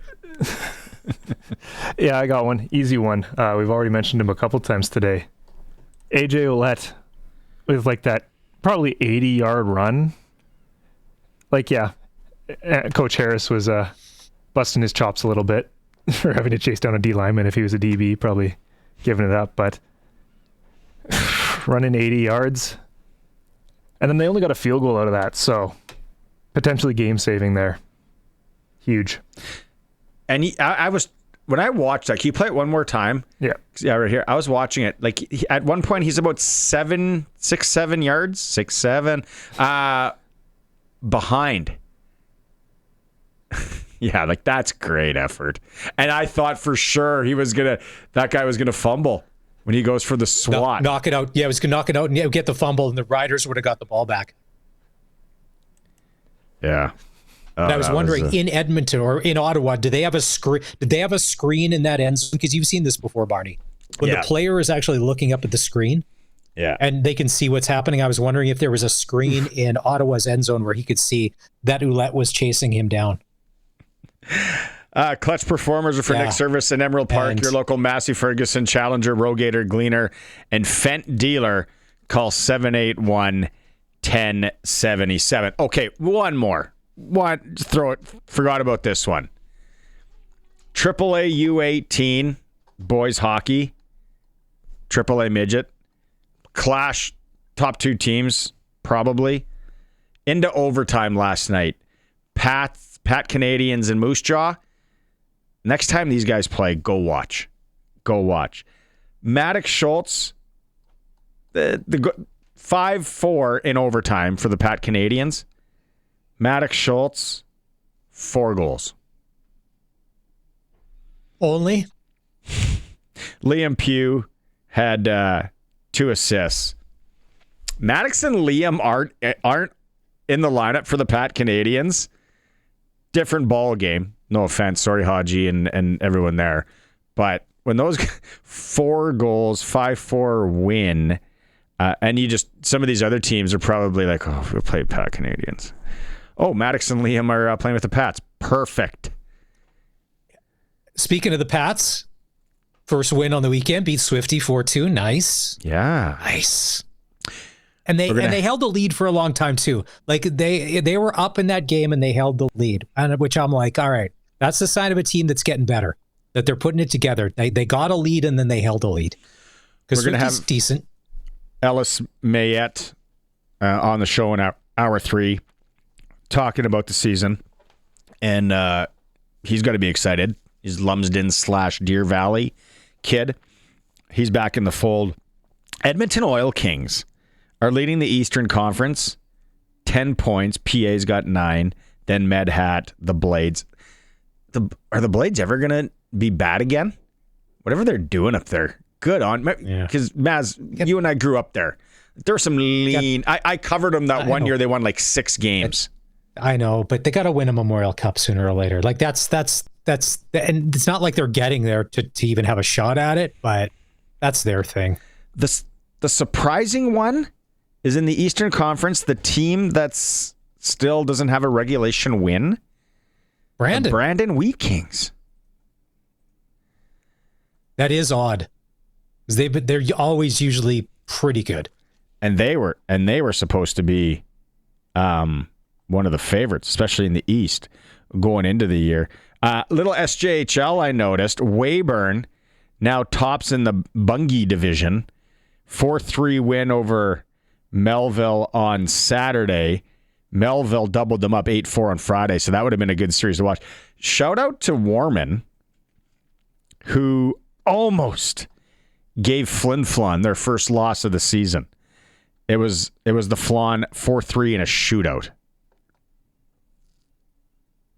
And we had Jacob from the SJHL on the program last week. He was talking about how Warman's embraced that team. So Flin Flon sitting with a 6-0 record in the SJHL. The SJHL report will be coming up on Thursday, brought to you by Chad Reach, Senior Wealth Advisor for GP Financial Services, locally owned with a team of financial planning specialists. And then on the female, we might as well go here. Female AAA U18, Weyburn shutting out PA 3-0. It was the Wildcats from Swifty shading the Regina Rebels 4-3. And Battleford, again, the Sharks. Wonder why they went with the Sharks in Battleford. Jackfish Lake. Are there shark? Yeah, Jackfish Lake is now full of great whites, hammerheads. Cochin, big shark country. Cochin? Oh my bad, no. That bar at Cochin, when it used to be open, keep your head on a swivel because it would just turn into fight night. The Lighthouse. Ridiculous, dangerous. Oof. I never went to the bar in Cochin. Stayed at that Jackfish Lodge though. Played in a native tournament in Soto once, and they put us up in that lodge. It was unreal. I was like, wow, this is nice. Anyways, the Sharks are leading 4-0 in the lady female division. So there's a little rundown of local hockey. How about shout out Regina Rams? Mark McConkey squad, another win. Calgary at home. Is this a special year for the Rams? I don't want to jinx it though either. I don't want if tell me to shut up if I shouldn't be talking about it. Well, yeah, Andrew Harris mentioned it. Now you wake up and it's minus something or other and the weather changes. Now it's football weather. Now we'll find out if it's a special year. Because when everything is going to start to grind because the conditions are going to be a little different, you're going to see some teams that may just pack up the tents. Be like, enough of this, let's get on the bus. Well, that's where one of our text messages on the Prairie Land Rentals text line about BC coming in turtleneck weather when it's cold. I don't think that'll matter. With Buck Pierce as your head coach. Not with Buck Pierce as your head coach. You played long enough in this league, and he was in Winnipeg. And like Farhan even said, they're building a cold weather football team that can run the ball. And Andrew Harris even said, Buck's figured out what everybody's good at and what everybody's not good at, and he's exploiting that. This is that Horvath guy. This is the bigger AJ Ouellette. Look at him. Similar body style, little bigger, little taller. Yeah, he's a big dude. Looks like a load. Do you want to try and tackle that? He's a big. Did we ever talk about this? When you think of really big running backs in the CFL, who comes to mind? Jerome Messam was one of them. Oh, yes. He was a load. John Cornish was a bigger running back. He was hard to bring down. Mike Sellers, for me. Oh, Mike Sellers. Well, when Andrew Harris was talking about eating fried chicken, I'm like, Mike Sellers was fat. And it didn't matter. He could still play. Milson Mike Jones Sellers. I remember had that a boiler. Game. Milson Jones had a boiler, but was good. I remember when Mike Sellers, whatever game it was, just destroyed the Riders for a couple 100 yards. Like nobody could tackle him. I remember that game. In one of those dark eras in the 90s. It was just awful. It's a game that should have been blacked out and wasn't. And you're like, the guy's got 200 and some yards, and you're like, that's what I'm same game probably. That's etched in my mind. Yeah, so he probably smoked cigarettes on the sideline or in the dressing room at halftime. Milson Jones, and then Lucius Floyd would spell him because he could only maybe 2 plays and I'm out. Okay, I want to ask you a question because last night the New England Patriots stunned the NFL. Beating the Buffalo Bills 20-20. Hold on. Okay. Pause right there. Let's go to break, and then let's come back. We'll talk some gambling, some good gambles, some bad bets, sprinkle of the day for Sports Select coming up. Hold that thought, and then I'll tell you what happens. It's the Sports Cage. We're streaming at sportscage.com. We're on 620 CKRM. Okay, we got to go back to our text messages on the Prairie Land Rentals text line, Maz. Back to our prank calls. If you missed it with Coach Andrew Harris of the Riders, we talked prank calls. Most of us used to do them, right? He said pay phone with *67 is the way to go for a prank call. Is the way to go or was the way to go? It's a name texting. I think back in the day, right? We also used to do a lot of Nicky 9-door growing up back home. That's Knock Knock Ginger, isn't it? We're going. I would think. I think my kids call it. No. What do they call it now? The kids. Oh, somebody help me. I can't imagine. So the neighborhood that we grew up in, Saskatoon, was not awesome. A little too dangerous. You didn't play that game because you didn't know if somebody did answer the door, what's on the other side of it. Weapons, animals, just it could be anything. Yeah. Remember when Dobermans were big? Could be anything. We were a big Doberman area. Sure. Yeah. And I just think now the kids are so into Minecraft and playing on their iPads that the thought of them even leaving the house to even go knock on somebody's door, I'd be a little inspired, but, just no, because then I'd have to go apologize for them if they got caught, because they would get caught because they wouldn't have crafted.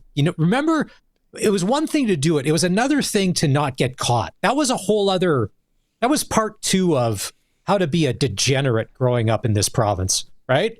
It's one thing to try and do it, but it's another thing to completely not get caught. I want to say it's ding and dash, but that's not it. Anybody with, what's that? Ding dong ditch. Ding dong ditch. Colson, young kid, got it. Ding dong ditch. It'll always be Knock Knock Ginger to me. Hotel room Knock Knock Ginger wasn't a bad game, especially like an Imperial 400 where you're outside. You're in the elements. There's a lot of hiding you can do. You don't really want to see. Luke sent in too. Ding dong ditch. All the young kids are coming here. No, right though?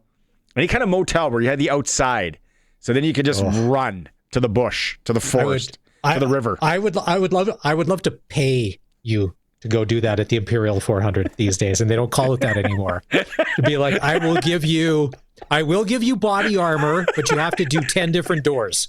Okay. There's a tactical store somewhere. And weren't they on the radio advertising? Get your tactical gear. Gary in Regina, talking about big running backs, he brought up Jesse Lumsden. He was big. Yeah, big dude. Bobsled guy. Big bobsled guy, wasn't he? Yeah. Didn't he the Canadian Olympic team? Okay, sprinkle of the day for Sports Yeah, so Select. I had asked you. Yeah, so I asked you. So last night, the Patriots beat the Bills 23-20. Mm-hmm. And Drake May played well. He played a good game. But today, there's a lot of people. The Patriots are back. It's the new Tom Brady. The decade is over. Here we go again. This is the new dynasty for the Pats. I'm like, whoa. No. Don't be delusional. Don't be delusional, people. I'm a Patriots fan. Greg from Piffles Pod. This is his second favorite podcast, apparently. He knows we're not back. We're nothing. Keep your head down. Grind away. We stole that one in Buffalo last night. Buffalo made some bonehead plays. They did. Very they Josh Allen. Well.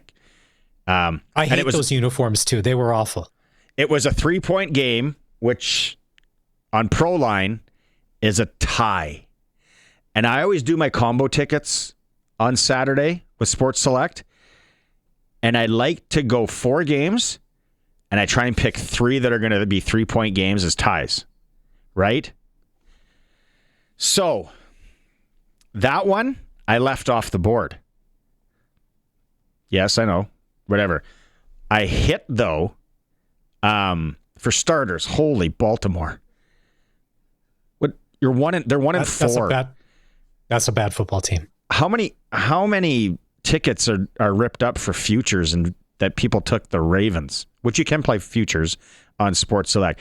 But I took the Dolphins and Panthers as a tie. Boom. Tie game. Then I took the Buccaneers and Seahawks as a 3-point game on Proline. hit that. But the one that, and I should have went with the Patriots game. I'm like, what are you thinking? The other one was Commanders-Chargers. And the Commanders won 27-10. It was close at halftime. I'm like, well, I'm looking good here.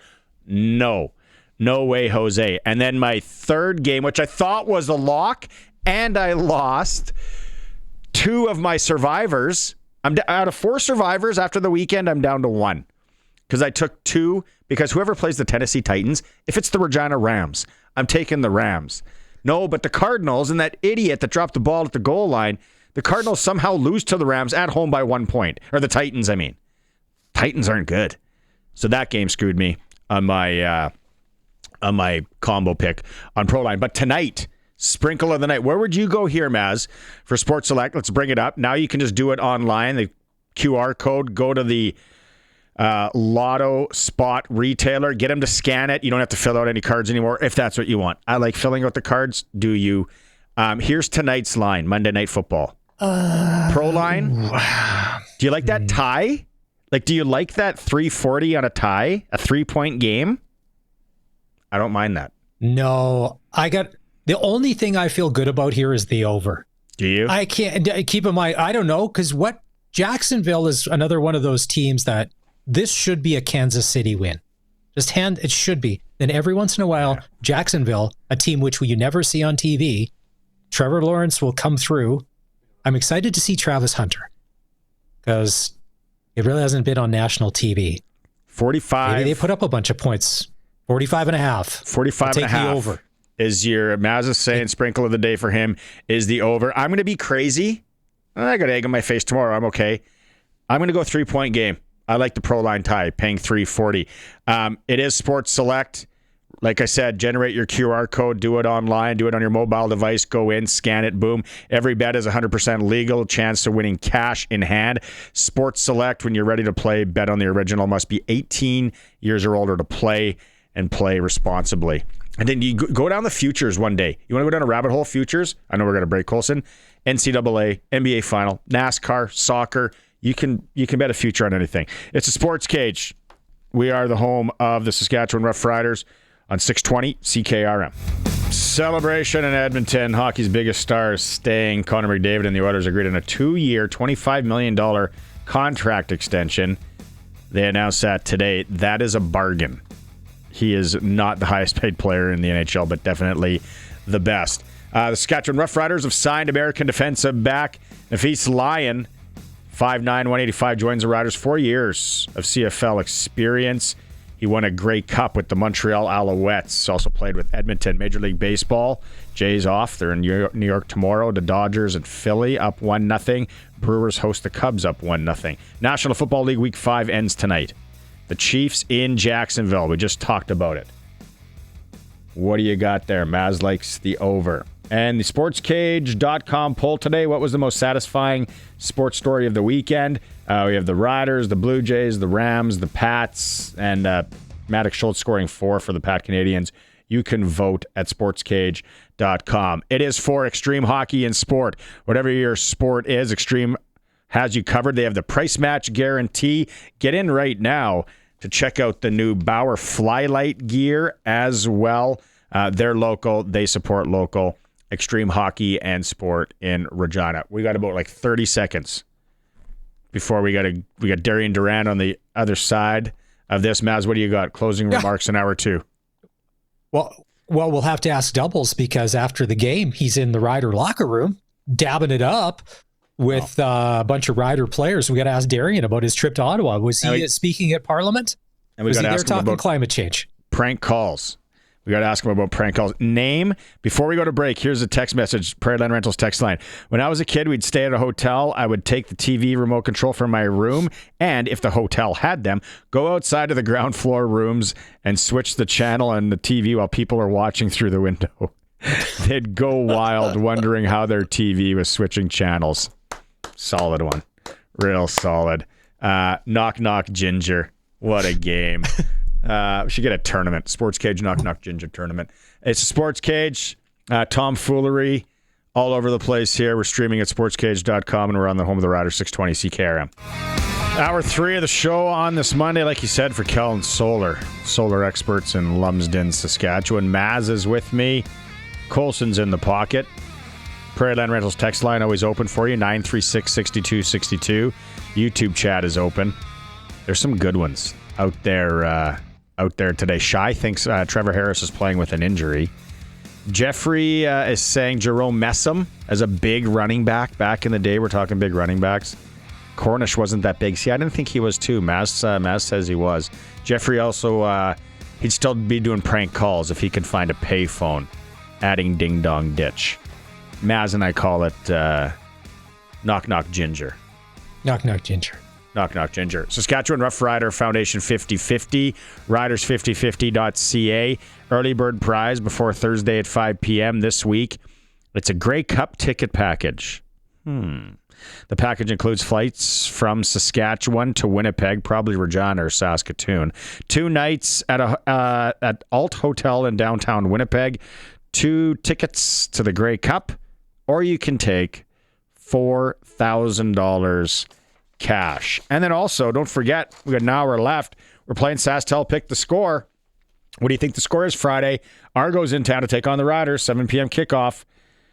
We want to know your score. Colson's going to award someone 2 tickets to that game today, and then you're also entered to win a $200 SaskTel gift card. So a lot going on, Maz. We are going to hear from Trevor Harris. We got some audio from him coming in a bit, and more from Coach Mace. But let's get it going with our friend, Darian Durant. It's time for Double Talk with Saskatchewan Roughrider legend Darian Durant. Double Talk is brought to you by Campbell Safety Consulting. At Campbell Safety Consulting, we work towards helping companies create a competitive edge by executing a proactive health and safety program.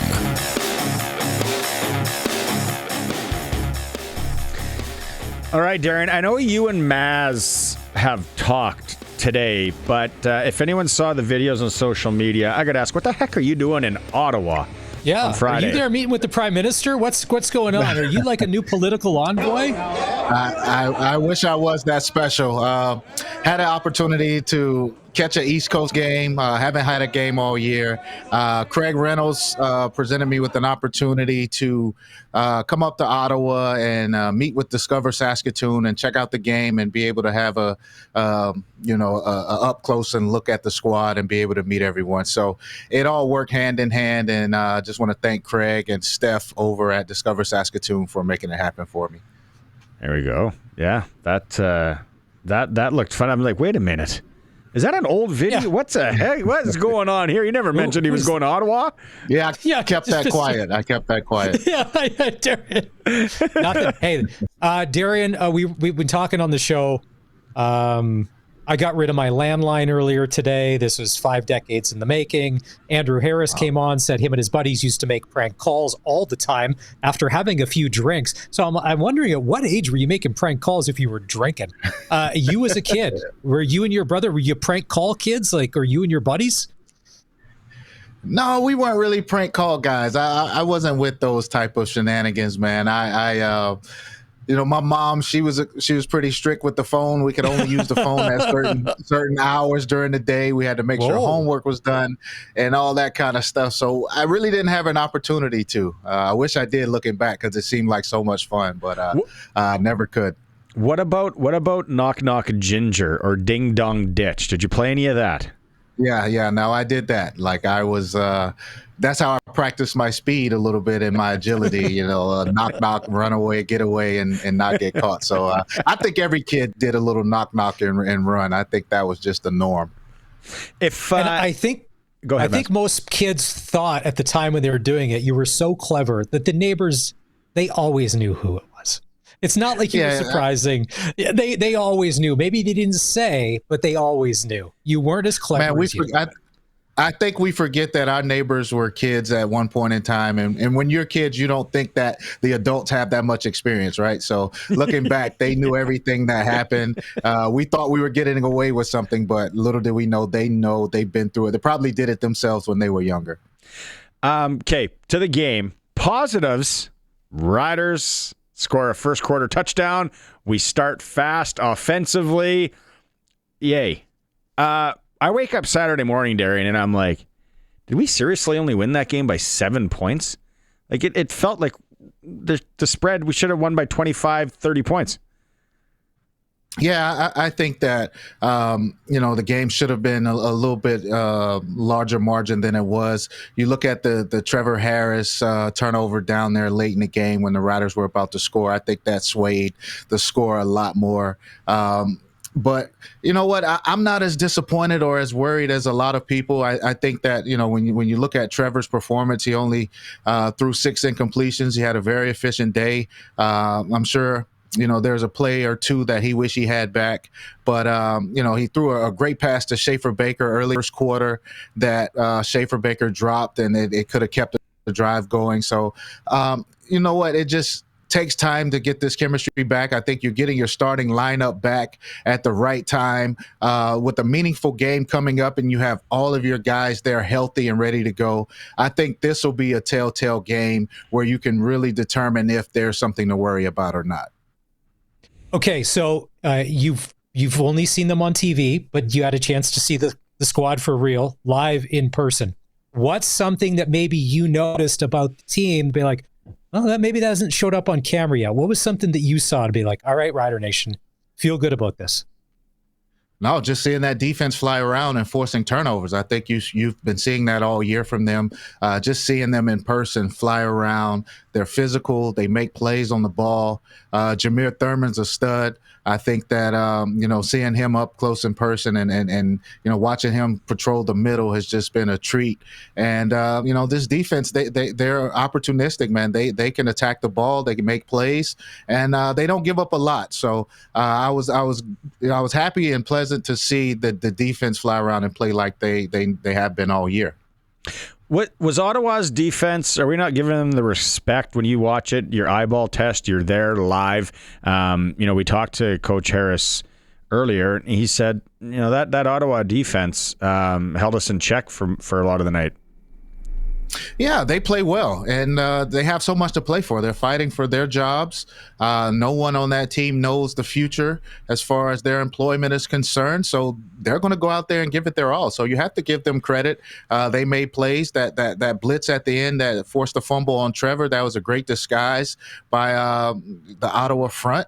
And look, these guys are professionals. They've had some bad breaks. They've been dealing with injuries all year, but they definitely came out fired up and ready to play, and you have to give them credit. Darian Drew Brown, what did he throw? 3 picks. What's the most amount of interceptions you ever threw in a game, college or pro? Oh, wow.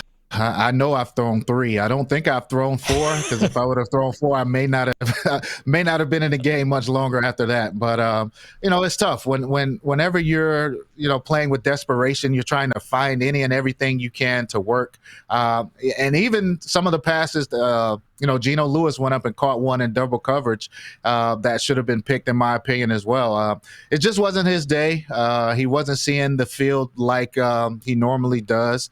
And it was definitely uncharacteristic of him to go out there and just put the ball in the defense's hands like that.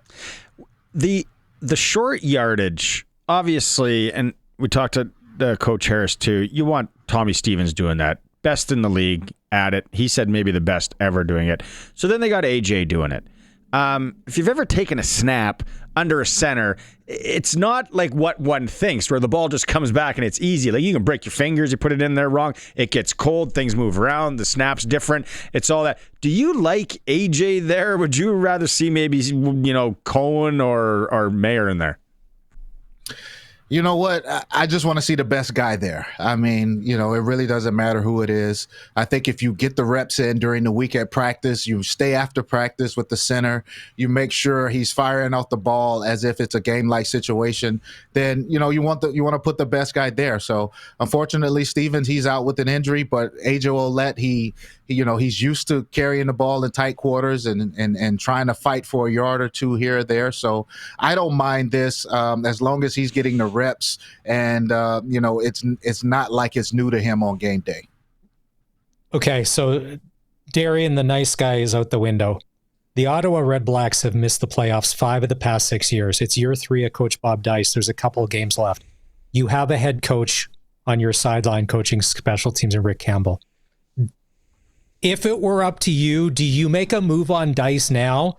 If Campbell is going to be your guy going forward so he can assess what there is potentially for next year, they can't save this year, but for the future to build, what do you do?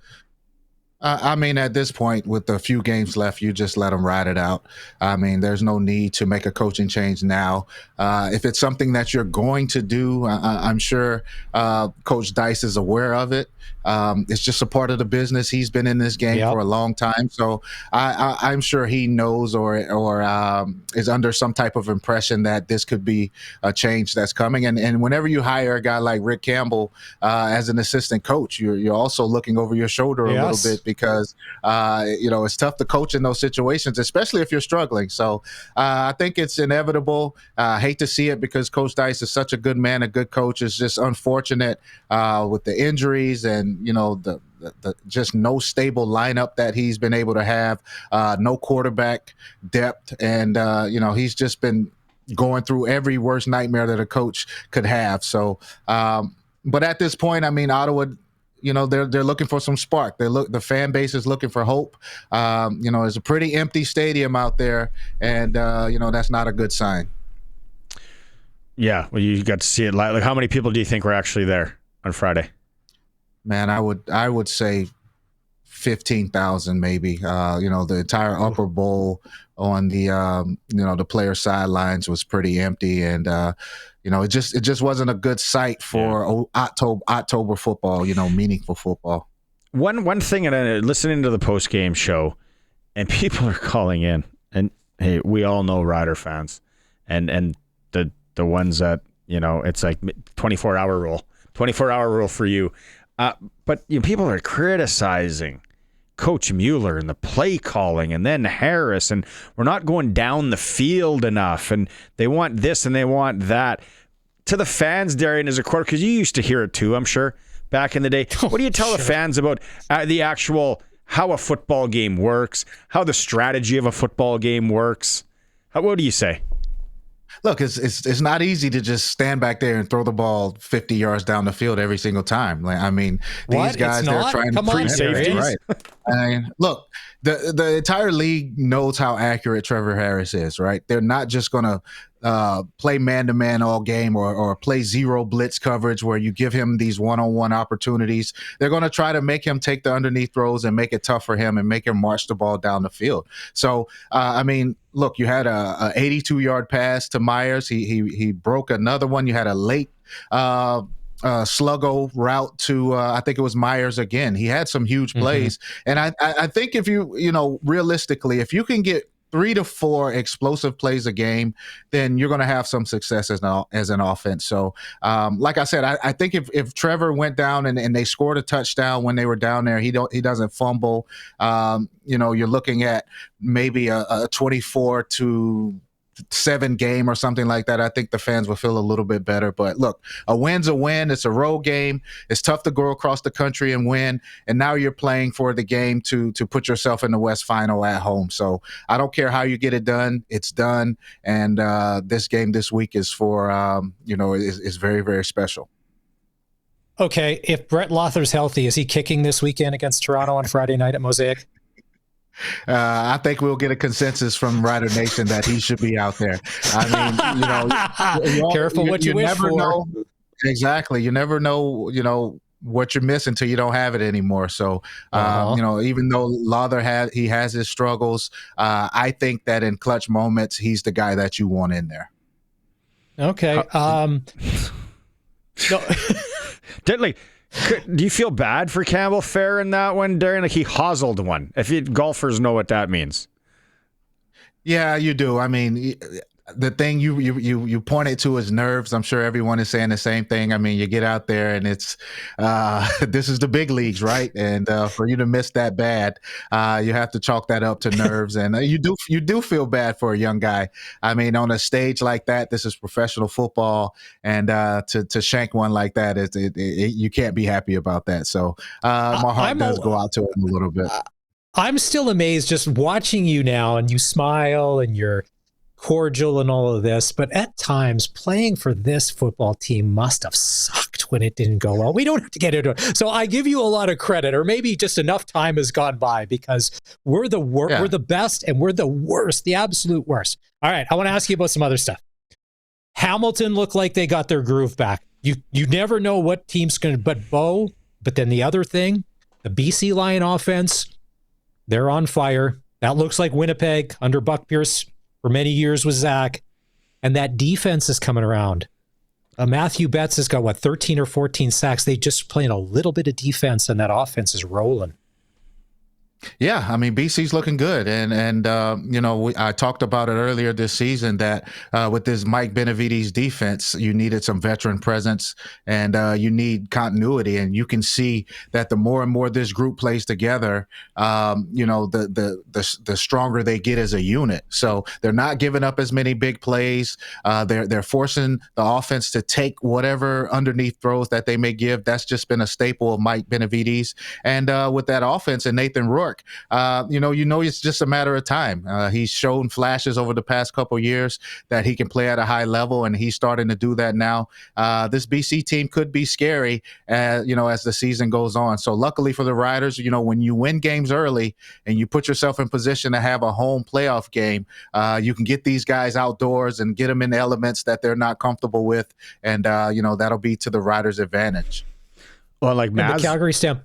Yeah, Farhan Lalji said that Buck Pierce is building an outdoor team. And on the flip side of that, because you've been part of this too, the Calgary Stampeders seem to have fallen off a cliff. They can't do anything right these days. And as a player, that's got to be frustrating because the effort's there. They're just not getting results.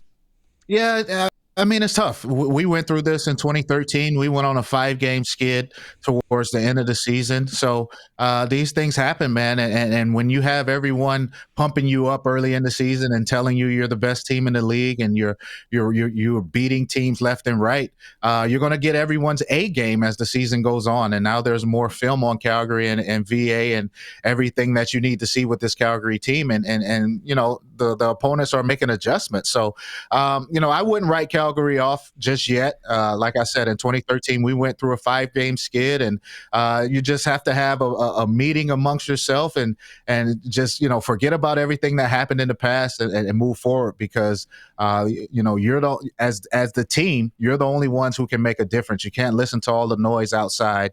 You have to make sure you're clicking as you go into this last stretch of the season and the playoffs. If they lose in Hamilton, is it curtains for the Stamps? I wouldn't say that. Hamilton's a good team.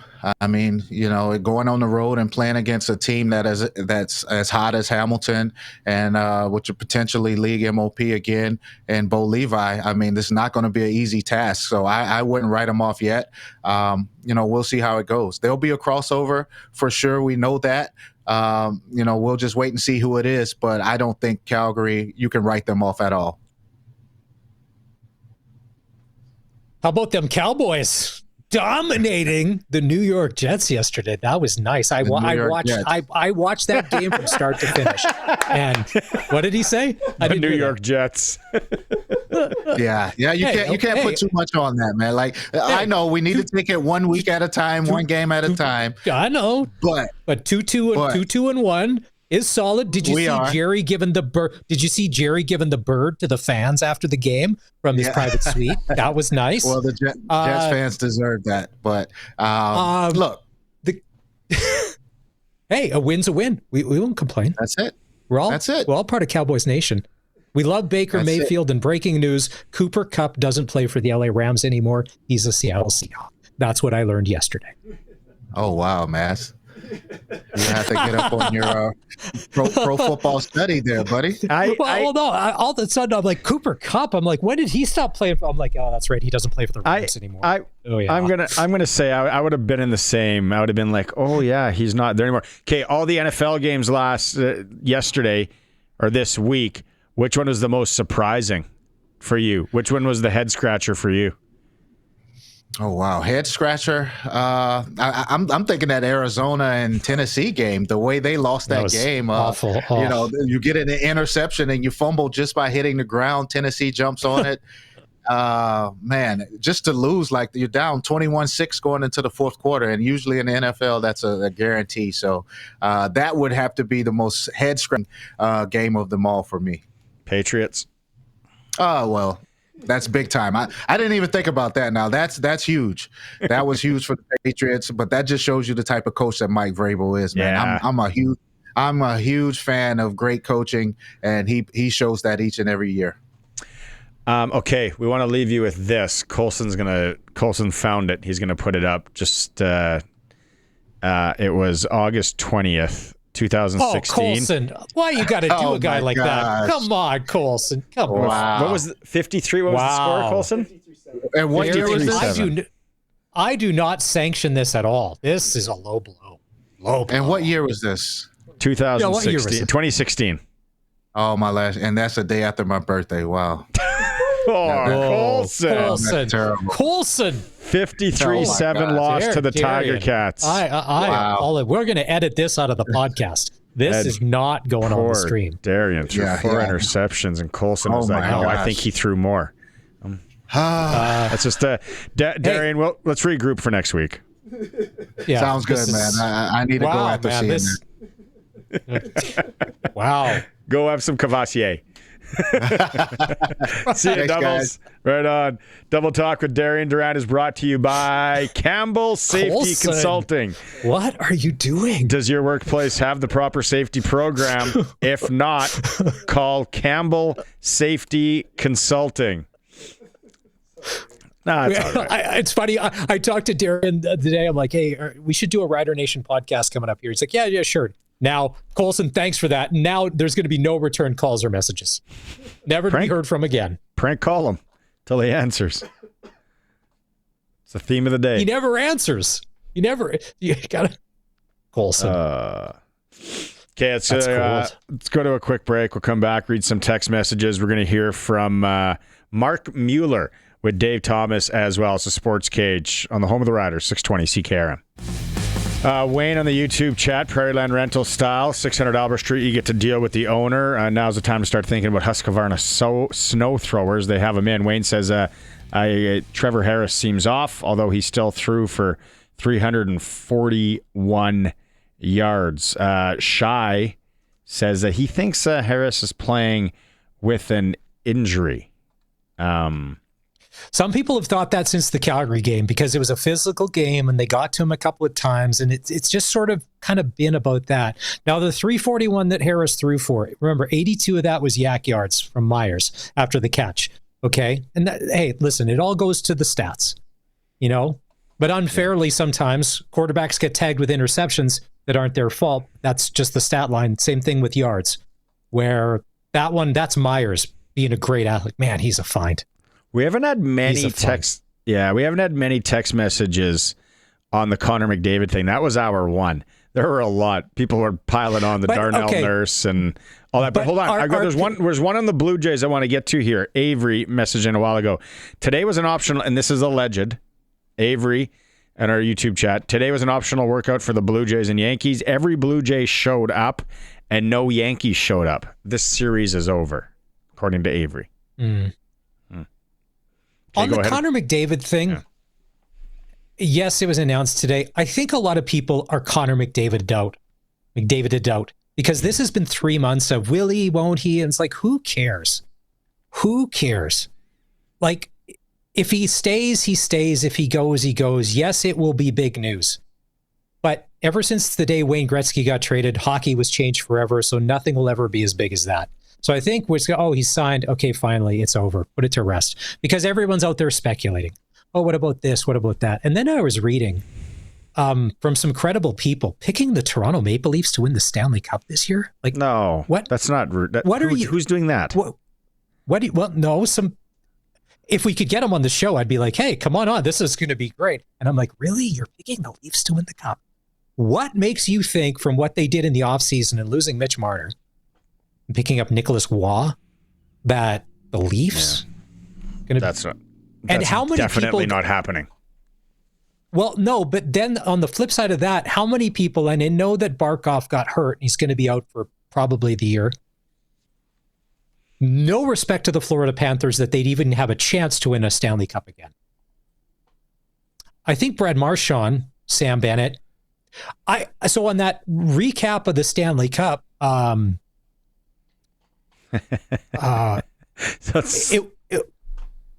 the final series, you're like, you just look at that. That was a team. I like Paul Maurice. But you know what I remembered today when I was listening and talking about all this, and I'm like, how much McDavid are we going to talk about? I don't know. Maybe I get Cam Moon on tomorrow. I'm not sure. It was like, but the one thing of last year's playoffs that still is how the Oilers beat the brakes off Vegas. Like, that series wasn't even close. Yeah, but they beat the brakes off Dallas too. That series exactly. Like, that was. But then I look at a guy in that final game in Game 6, Sam Reinhart, good Western Hockey League guy, 4 goals, just heart and soul. Yeah, that's what the Oilers are missing. And did they get better by losing Corey Perry and Evander Kane, guys that can produce in the playoffs? Maybe you hate them in the regular season. Evander Kane producing in the playoffs. Whoa. Well, no. How many goals did he have last year? I don't know. Not he many. Played well. Not enough. He didn't take that many stupid penalties. Perry was awesome. But Perry? Scott in Saskatoon goes, late tuning into the show, but seems like a 2-year extension for McDavid. Just bought Miss McDavid 2 more years of find the perfect property in Florida for the next go-around when he signs there. And then there'll be one of those lease signs at a restaurant in downtown Edmonton. And Lenny the dog, he was planning to run on the beach. No, he's got 3 more years running outside and the cold. And for the love of God, Stan... They probably put those muckalucks for dogs on their dog. What are they called? For the love of God, Stan Bowman, because I saw this video again the other day. If Connor McDavid wants to go to a liquor store after they win a playoff series, hire some kid that's 19 years old or 18 years old to go get the booze so Connor doesn't have to go into Liquor Depot himself and carry it out to his car. Still is one of the funniest videos out there of like, this is so bad for the league. You have the world's best hockey player who's lugging a 2.4 of Canadian back to his Hyundai Santa Fe. I'm probably sure Hybrid. He wasn't in a Hyundai. Yeah, no, it definitely wasn't. We mentioned it earlier. The Regina Pats pick up their first win of the season against Swift Current on the weekend. We were joined by Ellis Mayette from the Pats now. Here he is on the Western Pizza Guest Hotline. There you see him. Hey, big win. Like, it's only what, 4 games into the season, but it must have been a deep breath or let it out. Okay, we got one, boys. Yeah, that was coming. We had a few good games with Edmonton and PA and Swift before, and even Medhat. I think it was just. It's good to get the monkey off our back. We needed one, and I think we can build off that one. That one was felt real good after. So you're a local boy. Like we can call Lumsden or Deer Valley local boy. Sweet track, in good shape this year, by the way. I know that. You're with Drumheller, and then you get the call. Derkach is bringing you into the Pats, to your hometown team. How did that all go down? How special was that for you? Take us through it. Yeah, that was, I don't think there's a better situation I could be in right now than playing for the team I watched growing up, living at home with my parents and having all my family and friends around me. I think it just kind of happened out of luck. They got a camp invite, and I think I came in and earned my spot, and I had a chip on my shoulder. It's, like I said before, there's probably nowhere else in the world I'd rather play right now than for my hometown, and knowing the past years of the struggle and trying to get out of it. So yeah, it's still surreal every day getting to play for him and go to the rink and live at home all at the same time. So yeah, I'm pretty happy right now. Right on. What's that responsibility like? Because playing in the Alberta Junior Hockey League, good league, came from a pretty good team. Drum, they're tops in the South Division right now. To make sure that you stay a Regina Pat and that your role with the team grows and the team grows along with you, because they're giving you a shot. Now it's up to you to live up to your end of the bargain.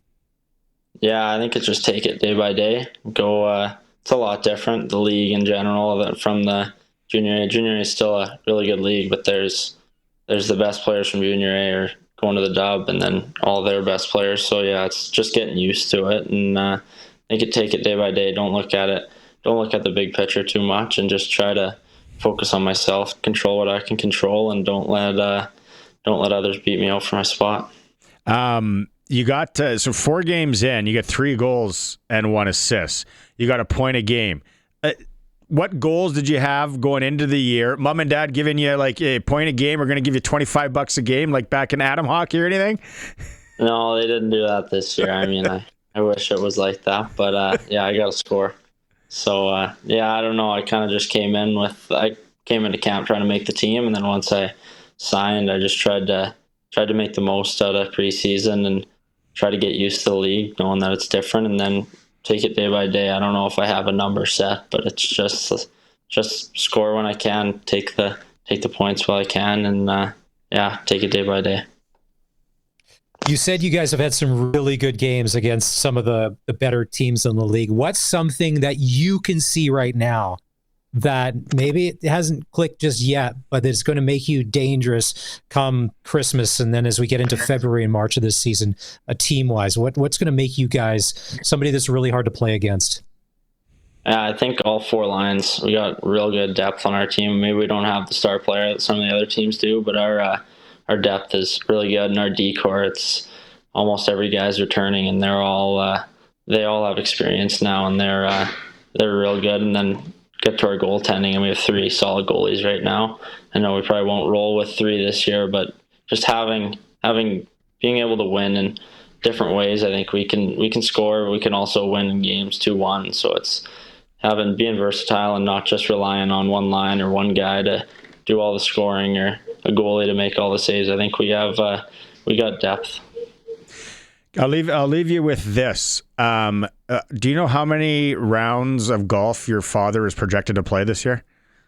Oh, I think I was talking to him about that yesterday. I think he's at 125. So, I mean, he's probably got a couple more weeks. So that means at least a round a day. So yeah, he's gotten too many. He's got way too many this year, but still beat him.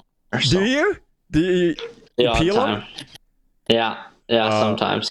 Attaboy. Hey, thanks for doing this, Ellis.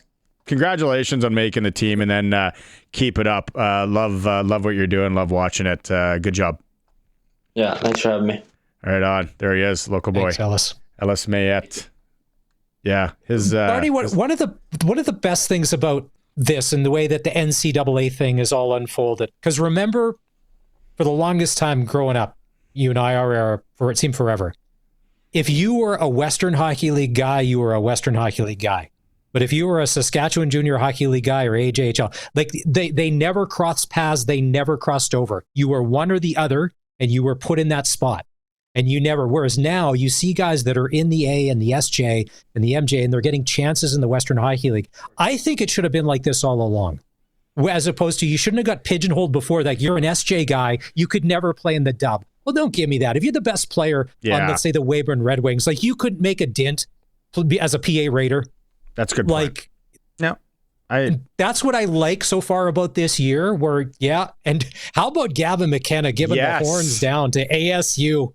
Just troll. I'm like, he's a WWF superstar. He's trolling the fans because, and if you didn't see this and all you saw was him giving horns down to ASU, every time he got the puck on Friday and Saturday night, the crowd was chanting overrated. And then he got an assist on Friday, and then he stuffed it down their throat on Saturday when he scored a very nice goal. And Penn left Tempe, Arizona with 2 wins, and he gave it to the student section. It's online. It's pretty funny to watch for sure. And then also, you know what? I should have given Clutch Performer a shout out as well to the facility, the new facility in Prince Albert, Saskatchewan. The 2-rink facility with a swimming pool, nicest in the province, hands down. They got an area. They built a hotel. They're building another hotel. They got sub shops and coffee places and a bar across the street. Good on ya, Prince Albert. So I like to take a little jab at Prince. Yeah, who I walk in? I walk in upstairs. Guess who's sitting there watching TV, trying to flip through the channels like he's in his living room? Kelly Taylor. He's like, I don't have cable at home, so I come here and watch. I just live over there. The comedian, Kelly Taylor. What a facility, Maz. Like, I'd have to. You're going to have to landmark this. How close is this to my Auntie Eva's house? Because everything in Prince Albert to me is how far is it from Aunt Eva's? All right, where am I going? How am I going? I'm not Uncle Pete's house because Uncle Pete lives in the rich neighborhood in PA. That's like Beverly Hillbilly style over there. Yeah. So where's Auntie Eva? She lives a normal life in like real PA, kind of at the bottom of the hill. No, this is top of the hill. This isn't West Flats. It's top of the hill, and it's kind of near that A&W. If you're taking the back road out to the number 6 highway, and then the baseball parks and all that are across the street, it's right up in there. You can't miss. A beautiful job, everybody in PA. Okay, we got some rider audio coming up, interview coming up, and then one of the callers from the post game show. We have to play it. It's so bizarre. We'll play it when we come back. It's Sports Cage on 620 CKRM. Connor McDavid signs a 2-year extension with the Edmonton Oilers, $25 million. So it's not as much as Kirill Kaprizov's deal, which is averaging $17 million a year. McDavid's what is it, 12.5? Jeez, what a steal for the Oilers. Major League Baseball right now, LA and Philly, bottom of the 6th, 0-0. Brewers hosting the Cubs today. National Football League Week 5 ends tonight with the Chiefs in Jacksonville, and the Riders signed American defensive back Nafis Lyon. He joins the Riders. He's played with Edmonton and won a Grey Cup with Montreal. SportsCage.com poll today. What was the most satisfying sports story of the weekend? The Riders, the Blue Jays, the Rams, the Pats, or Maddox Schultz scoring 4 for the Pack Canadians? You can vote at SportsCage.com. Sports Ticker is for Regina Steelcraft Doors, made in Western Canada for Western Canada. You need a garage door, they have it at Regina Steelcraft Doors. All right, Maz, did you hear this caller? I don't think you did. On the post-game show. Let me guess. They're too drunk and crazy. Those are the best. They always have been for decades, and a little irrational. Colson, yes. How do you want to do this? You just want to let her fly? Okay, here it is from the post game show. If you know this person, check if they have a gas leak in their house. Monty's not happy. Yeah, that's what his name. Monty. Monty's Monty. I already love Monty. No, never was, never will be. And if one person has to go, it's him. His play calling is all watching the same football games this year. Watched every damn one. So why do you think he needs to go? Well, look at tonight's game. The play calling's pitiful. They should have won. Give me some real examples. They should have Trevor won Harris completed 27 of 33 passes for 341 yards and a touchdown. No interceptions, by the way. And the ground game wasn't working that great, but A.J. Ouellette still had 18 carries in the game. Dante Myers, a second-year receiver, goes over 1,000 yards. Keyshawn Johnson has done it. Like, what do you want from this guy? Cite me some real examples. Well, they could go downfield a lot more rather than all these little check down plays that he's throwing for 3 to 6 yards. Downfield today. Dante Myers had a 66-yard catch and run touchdown. That wasn't the Trevor Harris put one ball on the money to Kean Schaefer-Baker on a corner route that admittedly he dropped, but Trevor Harris was throwing the football down the field today. Dante Myers had 2 big catches, in fact. Well, that should be at least one on every drive, not only every third or fourth drive. I don't know about my man. You sound like the fellow they called in earlier this year that wanted Trevor Harris just to drop back and throw it 50 yards in the air just cuz. It has to be dialed up, and I thought actually Mark Mueller called a great game in this one, and if there was a couple more caught passes, Keyshawn... Yeah, so Monty wants Mark Mueller fired. Jeez. What?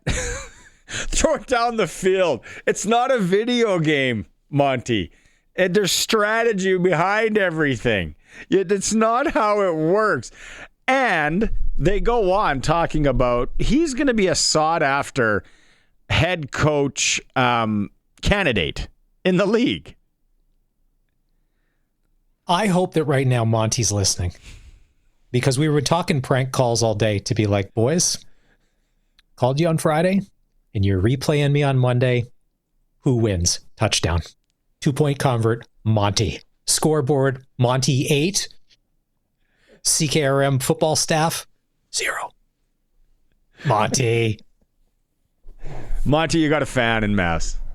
That's all there is to it. It was getting heated there. Okay. I thought Monty was going to come and fight.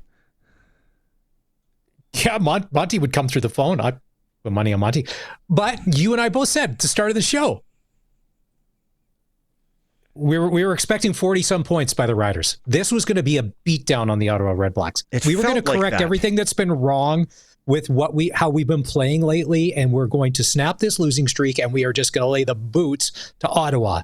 And it didn't happen. Did not happen. Okay, so here is Dave Thomas today. He had a little sit down, a little 2-minute sit down with offensive coordinator Mark Mueller. Coach, when you look at the body of work of your offense through the course of the season, what do you see that's been accomplished so far? So far, I think we've been playing, giving us a chance to win. I mean, that's what it's all about. I mean, you can look at stats. We don't even really talk about them. You know what I mean? Like, our biggest thing is, like, at the end of the game, have we given our, the defense and special team a chance to win this game? And that starts with protecting the ball and protecting the quarterback. And I think if you do that, those two things, then you'll stay on the field longer, because you have more chances to score, which means they have less chances to score, right? So, and then when we've had to, we've been able to push the ball down the field a bit. So that starts with running the ball. Like, to push the ball down the field, you got to get them up, right? Because teams play deep in this league, and that's just kind of how it works. So I'd be proud of how we've worked, but I'm hopefully more excited about where we can go, especially with how hard these guys work and how they play a very physical brand of football, which is what you need this time of year. To echo your words, then, you say that really the stats don't matter. One stat, though, that is up there is you're among the league leaders in time of possession. Is that an important thing? I think we've always talked about, like, in able to run certain plays and build off plays, you need to run more plays. I know it sounds ridiculous, but, like, if you're going to run plays off of plays, you need to run those plays. And the more you're on the field, the more chance you have to throw the ball to 4 different receivers or run the ball and stay on the field. So the more, we have an obsession for possession here. That's what the team is built on, right? So if we have an obsession for possession, well, we need to possess the ball more than the other team. So the more we have the ball, the more chances we have to score. I don't want to imply that your job is ever easy, but at this time of year, is it more difficult in the fact that you're balancing having seen a lot of film on your opponent and the tendencies that they bring, plus you factor in the fact that, we've got to play a playoff game at some point. We don't want to show too much.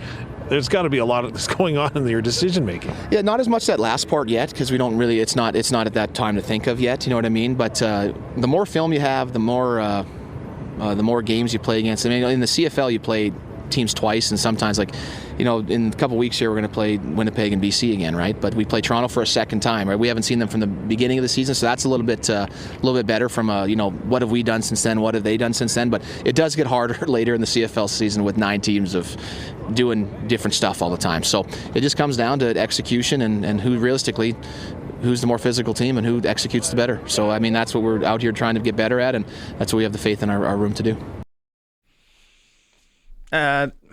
Mark Mueller's a smart guy. He's got it dialed. And I know, Monty, if you're listening, love to hear from you as well. But there's still the fact, though, that I think the vast majority of us have a hard time believing we only won that game by 7 points. Our champagne problems are back, Barney.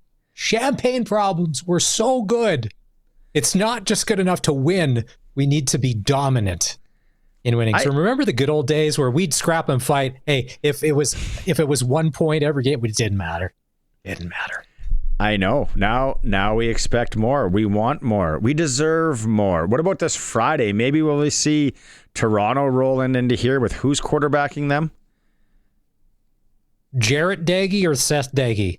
Seth Daggy. Jarrett Daggy. Cole's Jarrett Daggy. Okay, because remember when Seth Daggy was a Saskatchewan Roughrider quarterback, and he eventually got a start, and by the end of the first quarter, he had thrown so many interceptions, his CFL career was pretty much over. Worse CFL opener, Seth Daggy or Campbell Fair? Campbell Fair. The coffin corner convert is one of the best lines from social media on Friday night. Who said it? We should give him credit. That is actually really funny. Feel bad for the guy, but sorry, man. If it was Greg from Piffle's podcast or who, because there were so many things flying around on Friday. Just Because sometimes the internet's fun.